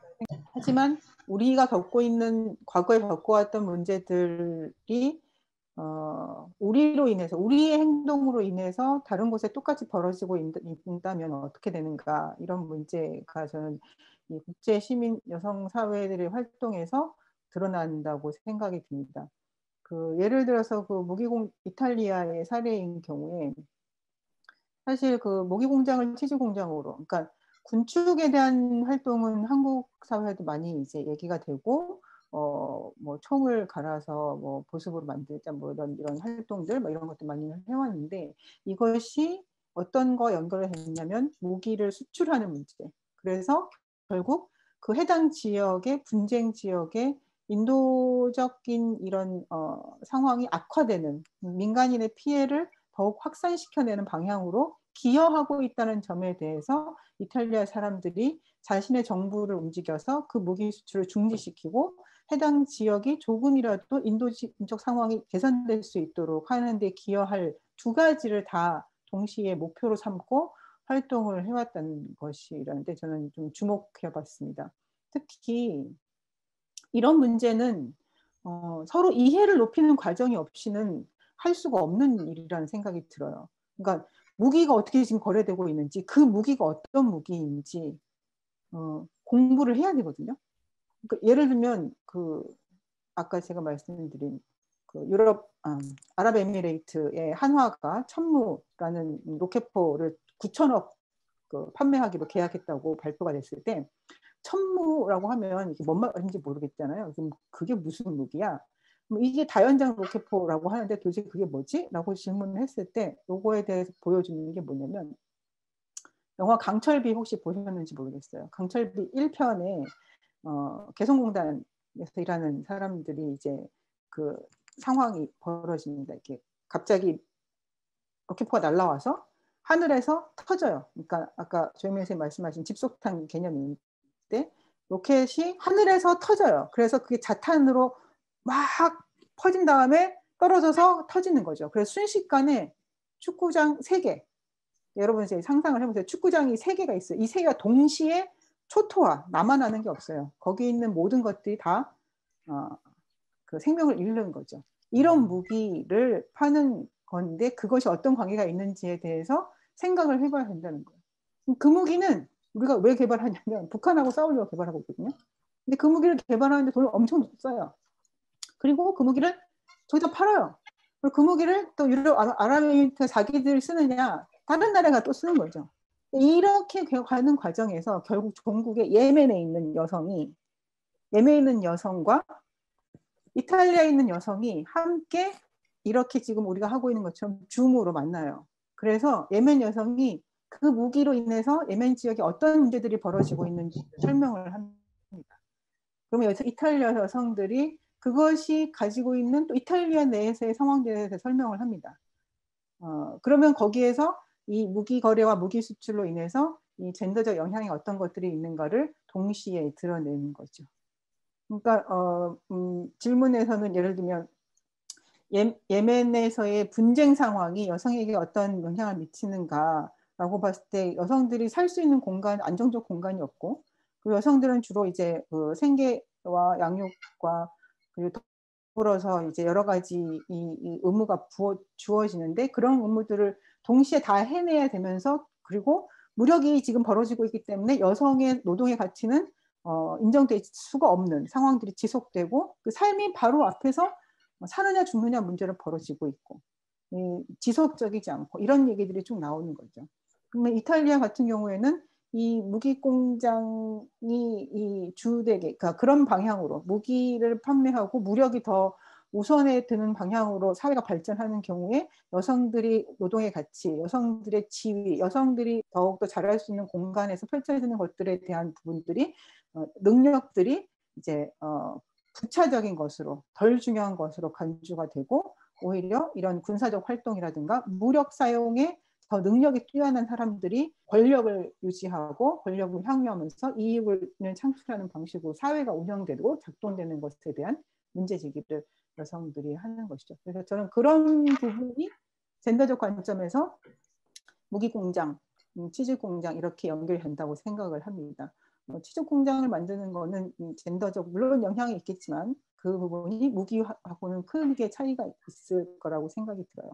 그리고 그 유엔 안보리 결의와 관련해서 그 율프가 프로그램이 2개 있다고 돼 있잖아요. 하나는 여성 우먼, 피스 우먼, 여성과 평화, 그 WPS 하고 있는 프로그램 하는 쪽은 유엔 안보리가 뭘 하니까 계속 거기를 잘 하도록 뭔가 압력을 계속 행사를 합니다.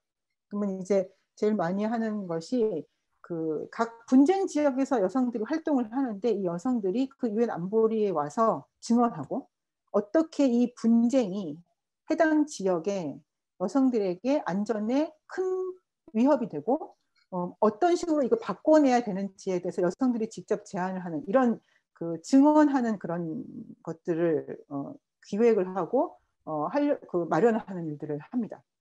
근데 여기서 한 가지 또 문제가 뭐냐면 이들이 직접 얘기하기 때문에 현장의 목소리를 들을 수 있게끔 하는 거죠.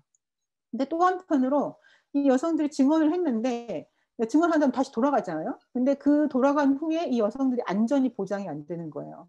그 안보리에서 공개 증언을 했다는 이유로. 그러니까 여성 인권 활동가들을 보호하지 못하는 안보리, 그러니까 유엔 안보리가 안전과 평화를 지키는 일을 유엔 차원에서 하는데 이 문제를 제기한 여성의 신변조차 보호하지 못하는 안보리는 도대체 뭔가, 이런 문제 제기도 하죠. 그래서 또 다른 결의를 만들고 결의를 채택하고 그걸 했다라고 성과라고 자랑하는 안보리가 아니라 기존에 채택한 결의들을 다시 한번 검토하고 그것에서 문제가 있는지 없는지 확인하고 지역에서 활동하는 여성 인권 옹호자들이 안전하게 활동을 할 수 있게끔 하고 여성의 사회적 지위가 향상될 수 있도록 하는 것들이 필요하다. 이런 활동들을 합니다. 다른 한편으로는 아까 말씀드린 군축 프로그램은, 군축 프로그램 입장에서는 유엔 안보리의 특히 상임 5개 국가는 거의 맨날 무기 만들고 무기 수출하고 무기 쓰는 이런 나라들인 거예요. 그 나라들을 통제하지 못하는 이상 전 세계 군축은 상당히 요원하죠. 다 핵보유 국가들이고. 그래서 이 상임 2에 집중되는 권력, 유엔 시스템이 유엔 안보리로 집중되는 이 자체가 가부장제다. 그러니까 우리 사회의 가부장제, 유엔에서 그렇게 드러나고 있다. 권력을 가진 자들에게 집중되는 현상을 바꿔내야 된다. 그래서 누구나, 유엔 총회 국가들이 누구나 권력을 누릴 수 있고 권한과 의무가 동등하게 부여되는, 그리고 지속 가능한 발전, 인권, 그리고 기후위기 대응 이런 쪽으로서가 훨씬 더 많이 이 지구를 안전하게 한다. 그래서 유엔 안보리가 가진 권한을 내려놔라. 내고 있는 권한을 내려놓고 총회 중심으로 가야 한다. 이렇게 주장을 하기도 합니다. 그래서 이 시스템을 구체적 나라의 사례에 대해서 젠더적 관점으로 평가하는 것과 동시에 이 구조 자체가 가부장제 체제를 옹호하고 강화시키는 방향으로 구조가 움직이고 있는가, 군사주의적 해법을 더 강화하는 방향으로 움직이고 있는가, 반대로 누구나 평등하고 차별받지 않고 폭력에 노출되지 않는 사회를 위해서 구조가 움직이고 있는가, 이 둘 사이에서 이제 율프 프로그램들은 이제 후자, 누구나 차별받지 않고 폭력에 노출되지 않는 사회로 가는데 한 발 한 발씩 나갈 수 있는 이런 단계들을 만들어 보려고 노력을 하고 있습니다. 네. 조금 이따 또 질문이 있으니까 그때 또 하면 되고, 조영미 선생님 혹시 무기에 의한 탄소 배출 기후 위기와 연관에 대한 문제 제기 이 부분에 언급해 주셨는데 혹시 또 추가하실 거 있을까요? 네, 뭐 선생님들이 너무나 잘 아실 수 있으실 것 같은데요. 사실은 이제 주한미군이 주둔하고, 예, 그리고 철수한 이후에 얼마나 많은 환경 오염을 불러일으켰는가라고 하는 것도 우리가 알 수 있고, 무기라고 하는 것 자체는 어쨌든 사람들을 죽이고자 하는 것에 목표가 있잖아요. 그러니까 살상 효과를 높이려고 하면은 독성이 강해야 되는 거고, 그리고 또 그것들을 계속적으로 산업화해서 만들려고 하는 것 자체는 공장에서 어쨌든 오염의 도가 계속적으로 높아지는 것이고, 그리고 지역이 황폐화된다거나 다량의 어떤, 그리고 뭐 제초제라든지 어떤 그 화학성 물질 이런 것들이 사용되어지는 형태로 운영이 되어지기 때문에 이것은 이제 기후 변화와 굉장히 밀접하게 연결이 되어진다라고 볼 수가 있는 거고, 그리고 또 우리가 이야기했지만 시프리에서 보고한 것처럼 그 무기를 수출하고 수입하는 국가, 물론 이제 수출하는 국가들이 대부분 소위 선진국이라고 하는 국가들인데, 이 국가들이 가지고 있는 탄소 배출량에 있어서 무기와의 연관성도 사실 무시할 수 없다라고 하는 측면들이 굉장히 중요하다라고 볼 수가 있을 것 같습니다. 그래서 지속 가능한 발전이라고 하는 측면에서 여성들에게 이런 어떠한 영향이라고 하는 것을 주는가, 그게 생명권과 그리고 생존권이라고 하는 거, 그리고 더 나아가서는 평화권의 입장에서 이 무기에 대한 문제들을 기후변화와 연결시키는 노력들은 계속적으로 해나가는 것이 필요하다라고 볼 수 있겠습니다. 네, 감사합니다. 여기 또 아래 질문과 의견이 있는데 하나는 이제 질문이에요. 아주 진짜 질문이에요. 젠더적 관점을 많이 반영한 국제관계, 국제정식 교재나 논문 혹시 추천해 주실 만한 게 있나요? 나중에 그거는 자료로 저희가 추천할 수 있는 거를 좀 했으면 좋겠습니다. 그리고 한정수 교수님께서 정말 중요한 문제에 대해 간명하게 정리해 주셔서 감사드립니다. 두 분께. 한반도 비무장지대 지뢰 제거 현황에 대해 좀 알 수 있을까요? 남북협력, 여성의 기여와 관련하여 말씀해 주시면 감사하겠습니다. 두 분이 다 이렇게 이 부분에 어느 정도 이렇게 뭐 개입이나 관여가 되어 있는 부분도 있는 걸로 알고 있는데 좀 답변 부탁드립니다. 그리고 이제 이정은 선생님께서는 이제 질문인데 이제 고민인 거죠. 무기와 여성 피해의 관계를 찾아내서 발표해 주셔서 감사드립니다. 무기 생산과 수출에 대해 반대하는 윌프의 활동의 범위가 어디까지인지, 근절까지냐, 아니면 그때마다 이슈가 되는 사건이나 최첨단 무기와 관련된 부분에 초점을 맞추는지 궁금합니다. 무기 수출이 낳는 경제적 이익을 추구하는 국가들의 목표 때문에 윌프의 포지션을 결정하는 것이 쉽지 않을 것 같아 질문을 드립니다. 네, 일단 제가 생각할 때 고유경 선생님이 답변을 좀 준비하시는 동안 조영미 선생님께서 비무장지대 지뢰 제거 현황, 아니면 남북 여성 협력, 그리고 여성들의 기여, 이 부분에 대해서 좀 말씀해 주실 수 있는 거, 예전에 이제 위민크로스 DMZ 이분들이 또 비무장지대 민통선 부분에 또 방문도 하시고 이런 경험도 함께 공유해 주시면 좋겠습니다. 네, 우선 질문해 주셔서 감사합니다. 우선 제가 이제 지뢰 제거 현황과 관련해서는 정확하게는 잘 모르겠는데요. 어쨌든 군사합의 이후에 지뢰를 제거하려고 하는 작업들이 진행됐지만 지금 현재는 이제 잘 진행되지 못하고 있는 부분들이 있는데, 우리나라 같은 경우에는 ODA 공적 자금을 활용을 하면서 사실은 아시아, 아프리카 지역에 그 지뢰 제거 작업에 상당한 돈을 쓰고 있어요. 국가들을 지원하고 있어요. 그런데 이제 그 국가들을 지원하는 과정에서 가장 중요하게 보는 것은 여성 참여라고 할 수가 있습니다. 그래서 이제 그 김정수 대표님도 잘 아시겠지만 스위스의 이제 아이막스에서는 사실은 여성들의 참여라고 하는 것을 반드시 실현하도록 하고 있고, 지뢰 제거 작업뿐만 아니라 그 지뢰 피해와 관련한 여성들에 대한 조사, 그리고 더 나아가서의 지원에 대한 방향, 그래서 젠더적 관점으로 이것들을 살펴보는 것이 필요하다라고 하는 거를 강조를 하고 있어요. 왜 그러냐면은 사실 지뢰라고 하는 것 자체가 우리는 사실 군사적인 부분에 있어서의 군사 요충지나 아니면은 접경지에 굉장히 많을 거라고 생각을 하기는 하는데, 이것이 이제 남성이 가는 남성의 어떤 그 영역과 여성이 가지고 있는 영역 사이에서의 어떤 지뢰를 발견하지 못하는 부분들이 굉장히 많은 거예요. 외국 같은 경우에는 뭐 캄보디아나 이런 지역 같은 경우에는 농업을 많이 하는 국가일수록 사실 남성들이 트랙터를 많이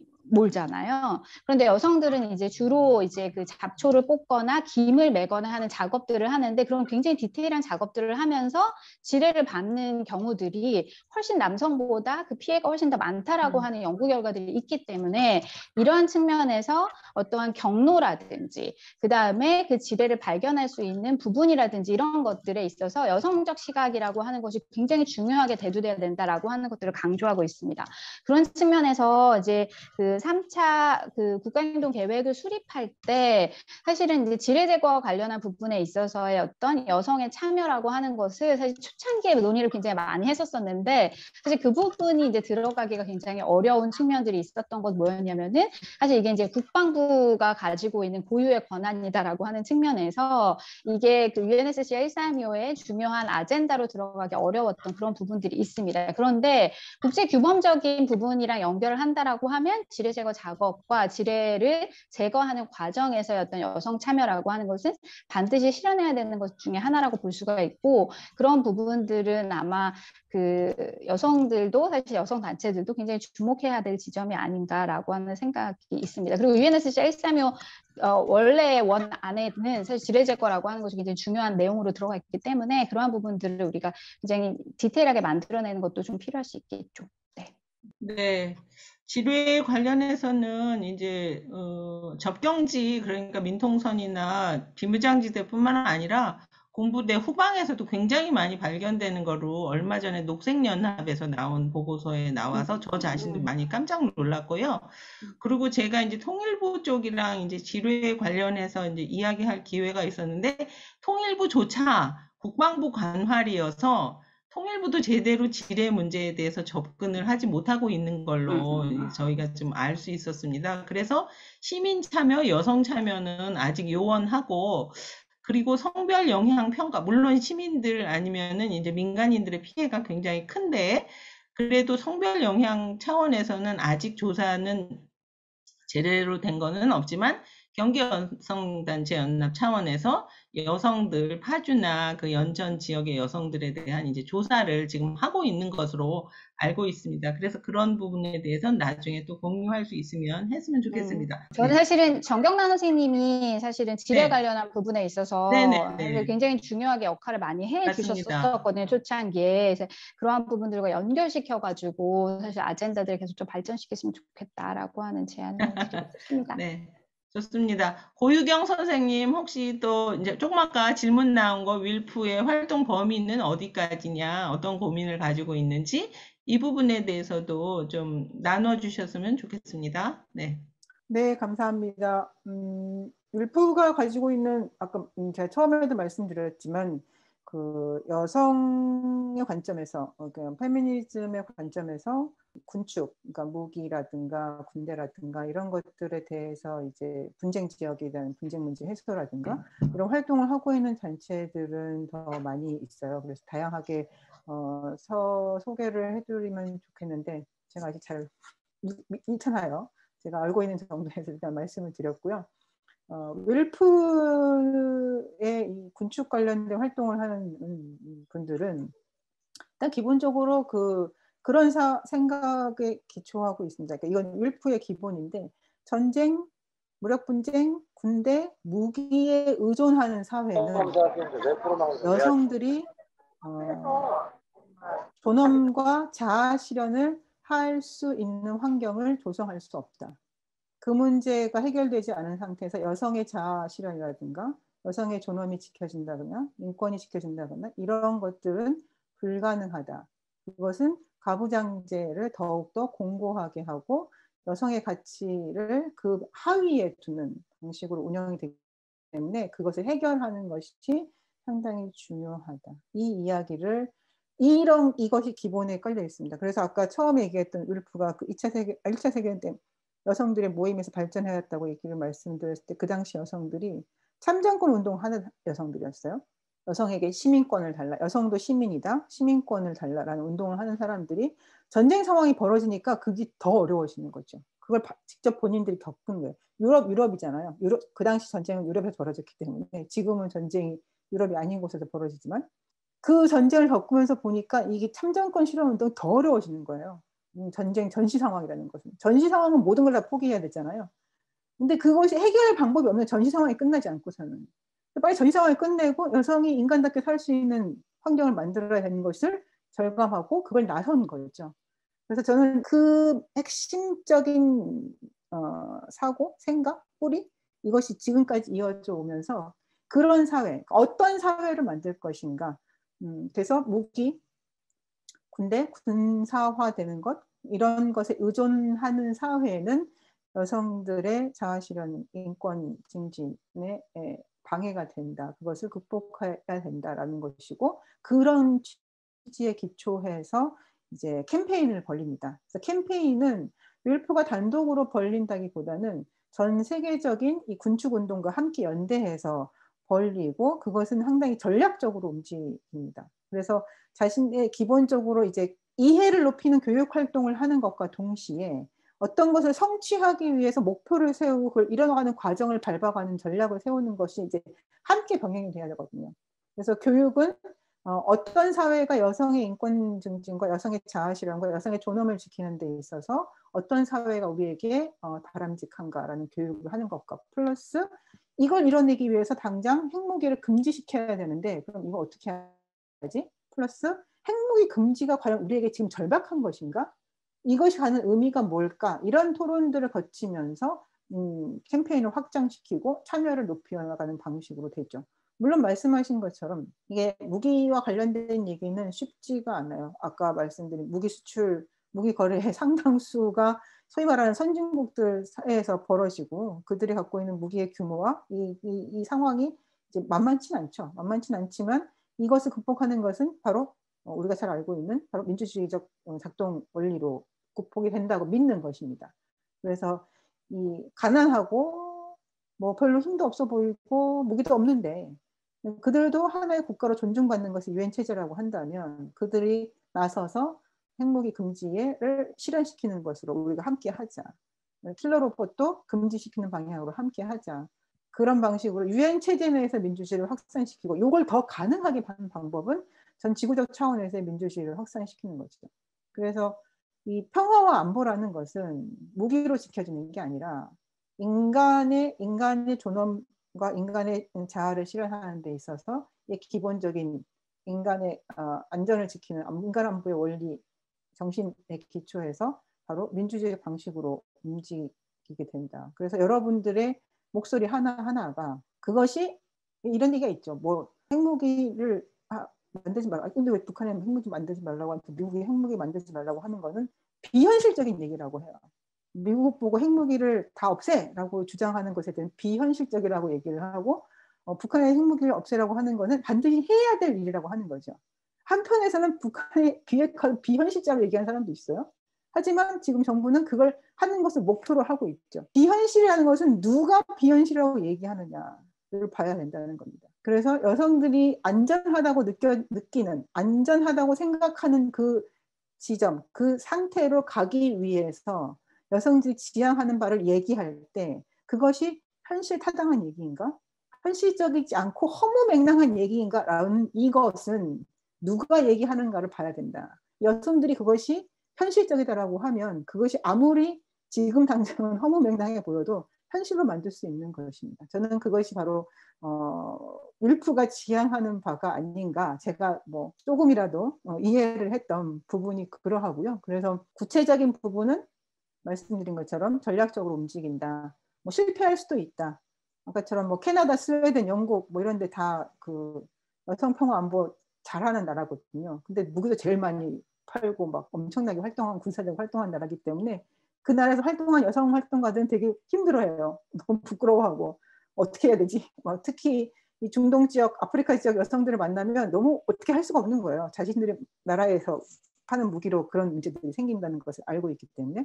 그럼에도 불구하고 함께 연대할 수 있는 것, 함께 공동의 행동을 할 수 있는 것, 그것이 바로 이 긍정적으로 우리가 볼 수 있는 국제사회의 운동이 아닐까. 그래서 이 아시아 한국의 운동도 저희가 분단을 극복하고 이 정전 상태, 휴전 상태를 극복하고 평화로운 공존을 이 동북아 지역이든 동아시아 지역이든 아시아 지역에는 확대해 나가려고 한다면 저는 그런 부분을 함께 좀 고민하면서 모색할 수 있는, 연대 속에서 공동의 행동을 모색할 수 있는, 바탕에는 서로 만나서 이해를 높이고 공감대를 확산하면서 내가 저 사람 얼굴에 저 사람에게 쏠 무기를 팔면 안 되지라는 생각들을 확산시킬 수 있는 것이 아닐까, 이런 생각이 듭니다. 네, 알겠습니다. 감사합니다.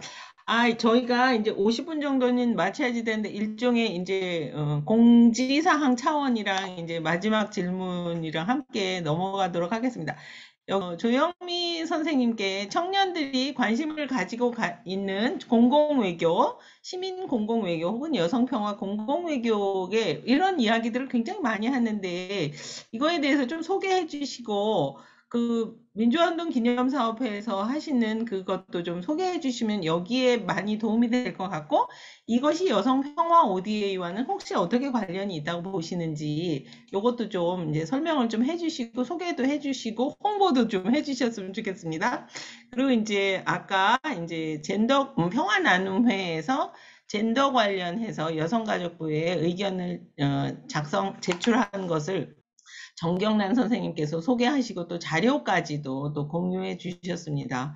감사합니다. 평화나눔회는 잘 모르시는 분들이 있으실 것 같은데 예전엔 대인지뢰 근절 운동본부인가 그런 차원에서 평화나눔회로 이름이 바뀌었습니다.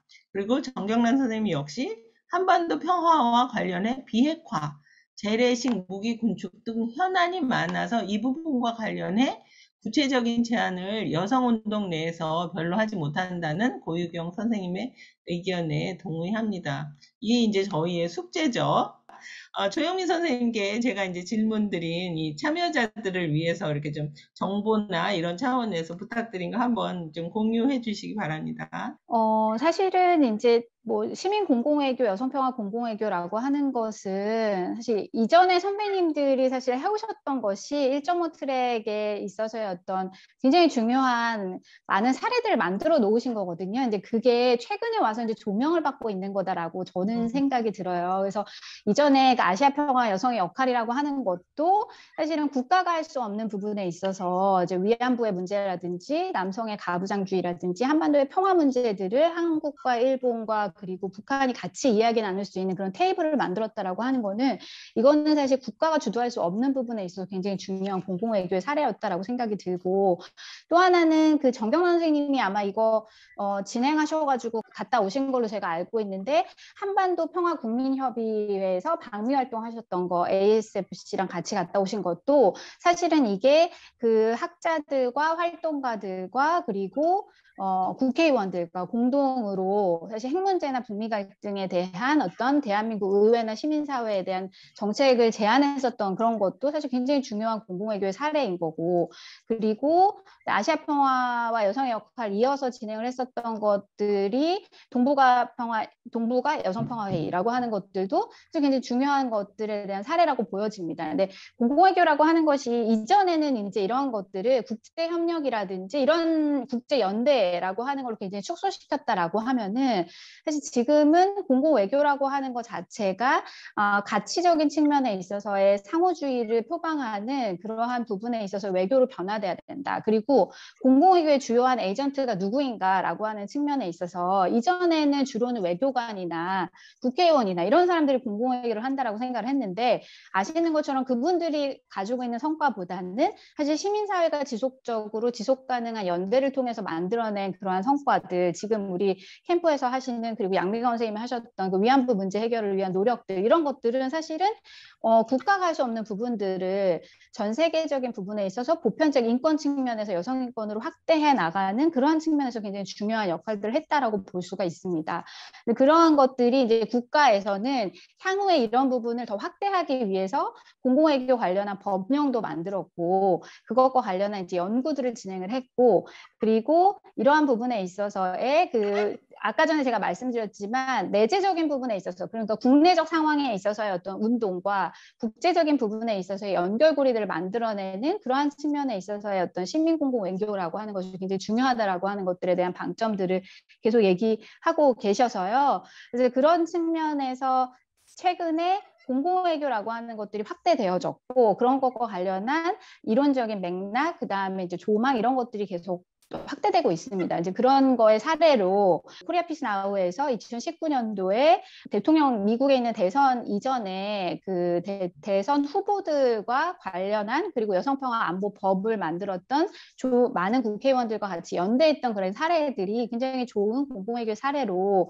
지금 이제 나오고 있는 부분들이 있다라고 하는 건데, 그거는 그 이전에 만들었던 선배님들이 만들었던 이제 역사성 속에서 사실은 연결성이 있다라고 말씀드릴 수 있고요.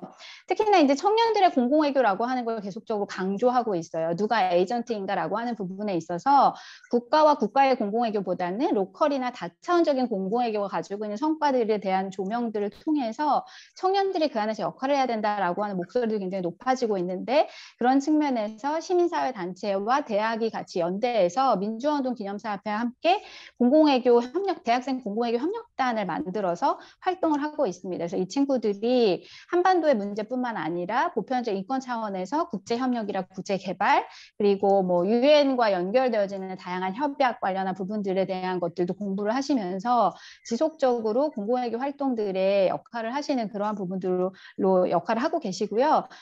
그게 이제 다양한 시민사회들과 연대해서 진행을 하기 때문에, 참여연대뿐만 아니라 다양한 학계와 연결돼서 하기 때문에 다양한 지경이나 내용들을 펼쳐내고, 그리고 시민사회 활동과 공히 연관시켜서 진행을 하기 때문에, 보통은 외교적인 차원에서 사실 실행의 경험이 없이 외교적으로, 그러니까 언어를 잘하는 사람들이 외교를 하는 거에 있어서의 어떤 그 풍성함이 없을 때, 사실 자신의 활동 경험과 그리고 보편적인 인권이라든지 상호 보완성의 차원에서 공공외교를 하는 것이 갖는 청년들의 힘이 있다라고 하는 것을 통해서 굉장히 다양한 뭐 교육과 프로그램, 스스로 만드는 다양한 소모임 같은 것들을 운영하고, 그 프로그램을 계속적으로 하고 있고요. 지금은 작년에 이어서 올해까지 진행을 하고 있고, 저희 여성평화운동 네트워크도 함께 이제 그 대학생들이랑 같이 이 작업들을 진행을 하고 있습니다. 그래서 아마 여기 참여해주신 분들 중에서도 단원분들이 좀 계실 거고, 그래서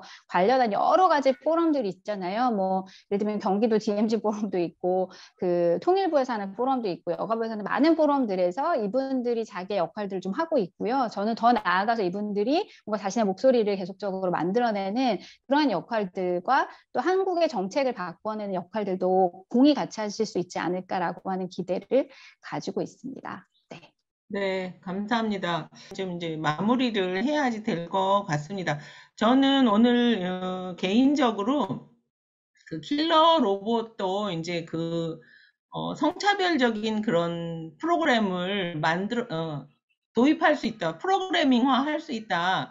그래서 그것이 또 이제 흔히 말하는 이른바 전시성폭력을 킬러 로봇을 통해서도 또 구현하고 재현할 수 있다라는 그런 고유경 선생님의 이 말씀이, 사실은 개인적으로 야 그래 맞아 그럴 수 있지, 이게 사람이 하는 일이잖아요. 결국은 1325 이제 여성평화 안보에서 이제 전시성폭력 문제가 결국은 이제 성폭력을 이제 전쟁의 도구로, 그리고 어떤 전술의 도구로 이렇게 활용한 그런 것이 특히 이제 20세기 후반에 굉장히 이제 분쟁의 가장 큰 특징이고, 그래서 그것이 여성평화 안보 의제로 이제 도입이 되고 있는데, 이제 킬러 로봇의 문제는 이 디지털 트랜스포메이션, 이 사회에서 이런 성별화된 거라든지 가부장제, 아니면 성차별, 그리고 여성 혐오, 이런 문제와 결코 이렇게 떨어지는 문제가 아니라는 것을 다시 한번 이렇게 느끼게 되고, 그렇기 때문에 여성 평화 운동에서 물론 여기 이제 개발 협력이라든지 어디에 관심 많으신 분들도 있지만 여성 평화 운동에서는 이런 어떤 군사주의, 군축, 무기, 그리고 어떤 여성들의 지속 가능한 평화, 그리고 성평등 이 문제를 좀 더 심도 있게 논의해야 하는 그런 과제가 또 아닌가, 이런 개인적으로 그런 생각을 했습니다. 그래서 오늘 이제까지 세 차례 세미나를 통해서 여성평화안보 1325, 그리고 이제 그런 의제들의 실천적인 그런 장에 대해서 여러분들이 공부하고 또 학습하고 또 참여하는 기회가 되었는데 좋은 기회가 되었던 것 같습니다. 그래서 향후 어떤 식으로 이 프로그램을 좀 발전시켜서 또 할지에 대한 논의는 추후로 좀 할 수 있었으면 좋겠습니다. 그래서 이제 이 프로그램은 이제 마치고 10월 8일 날 4차 세미나에 모두 꼭 참석해 주시기 바랍니다.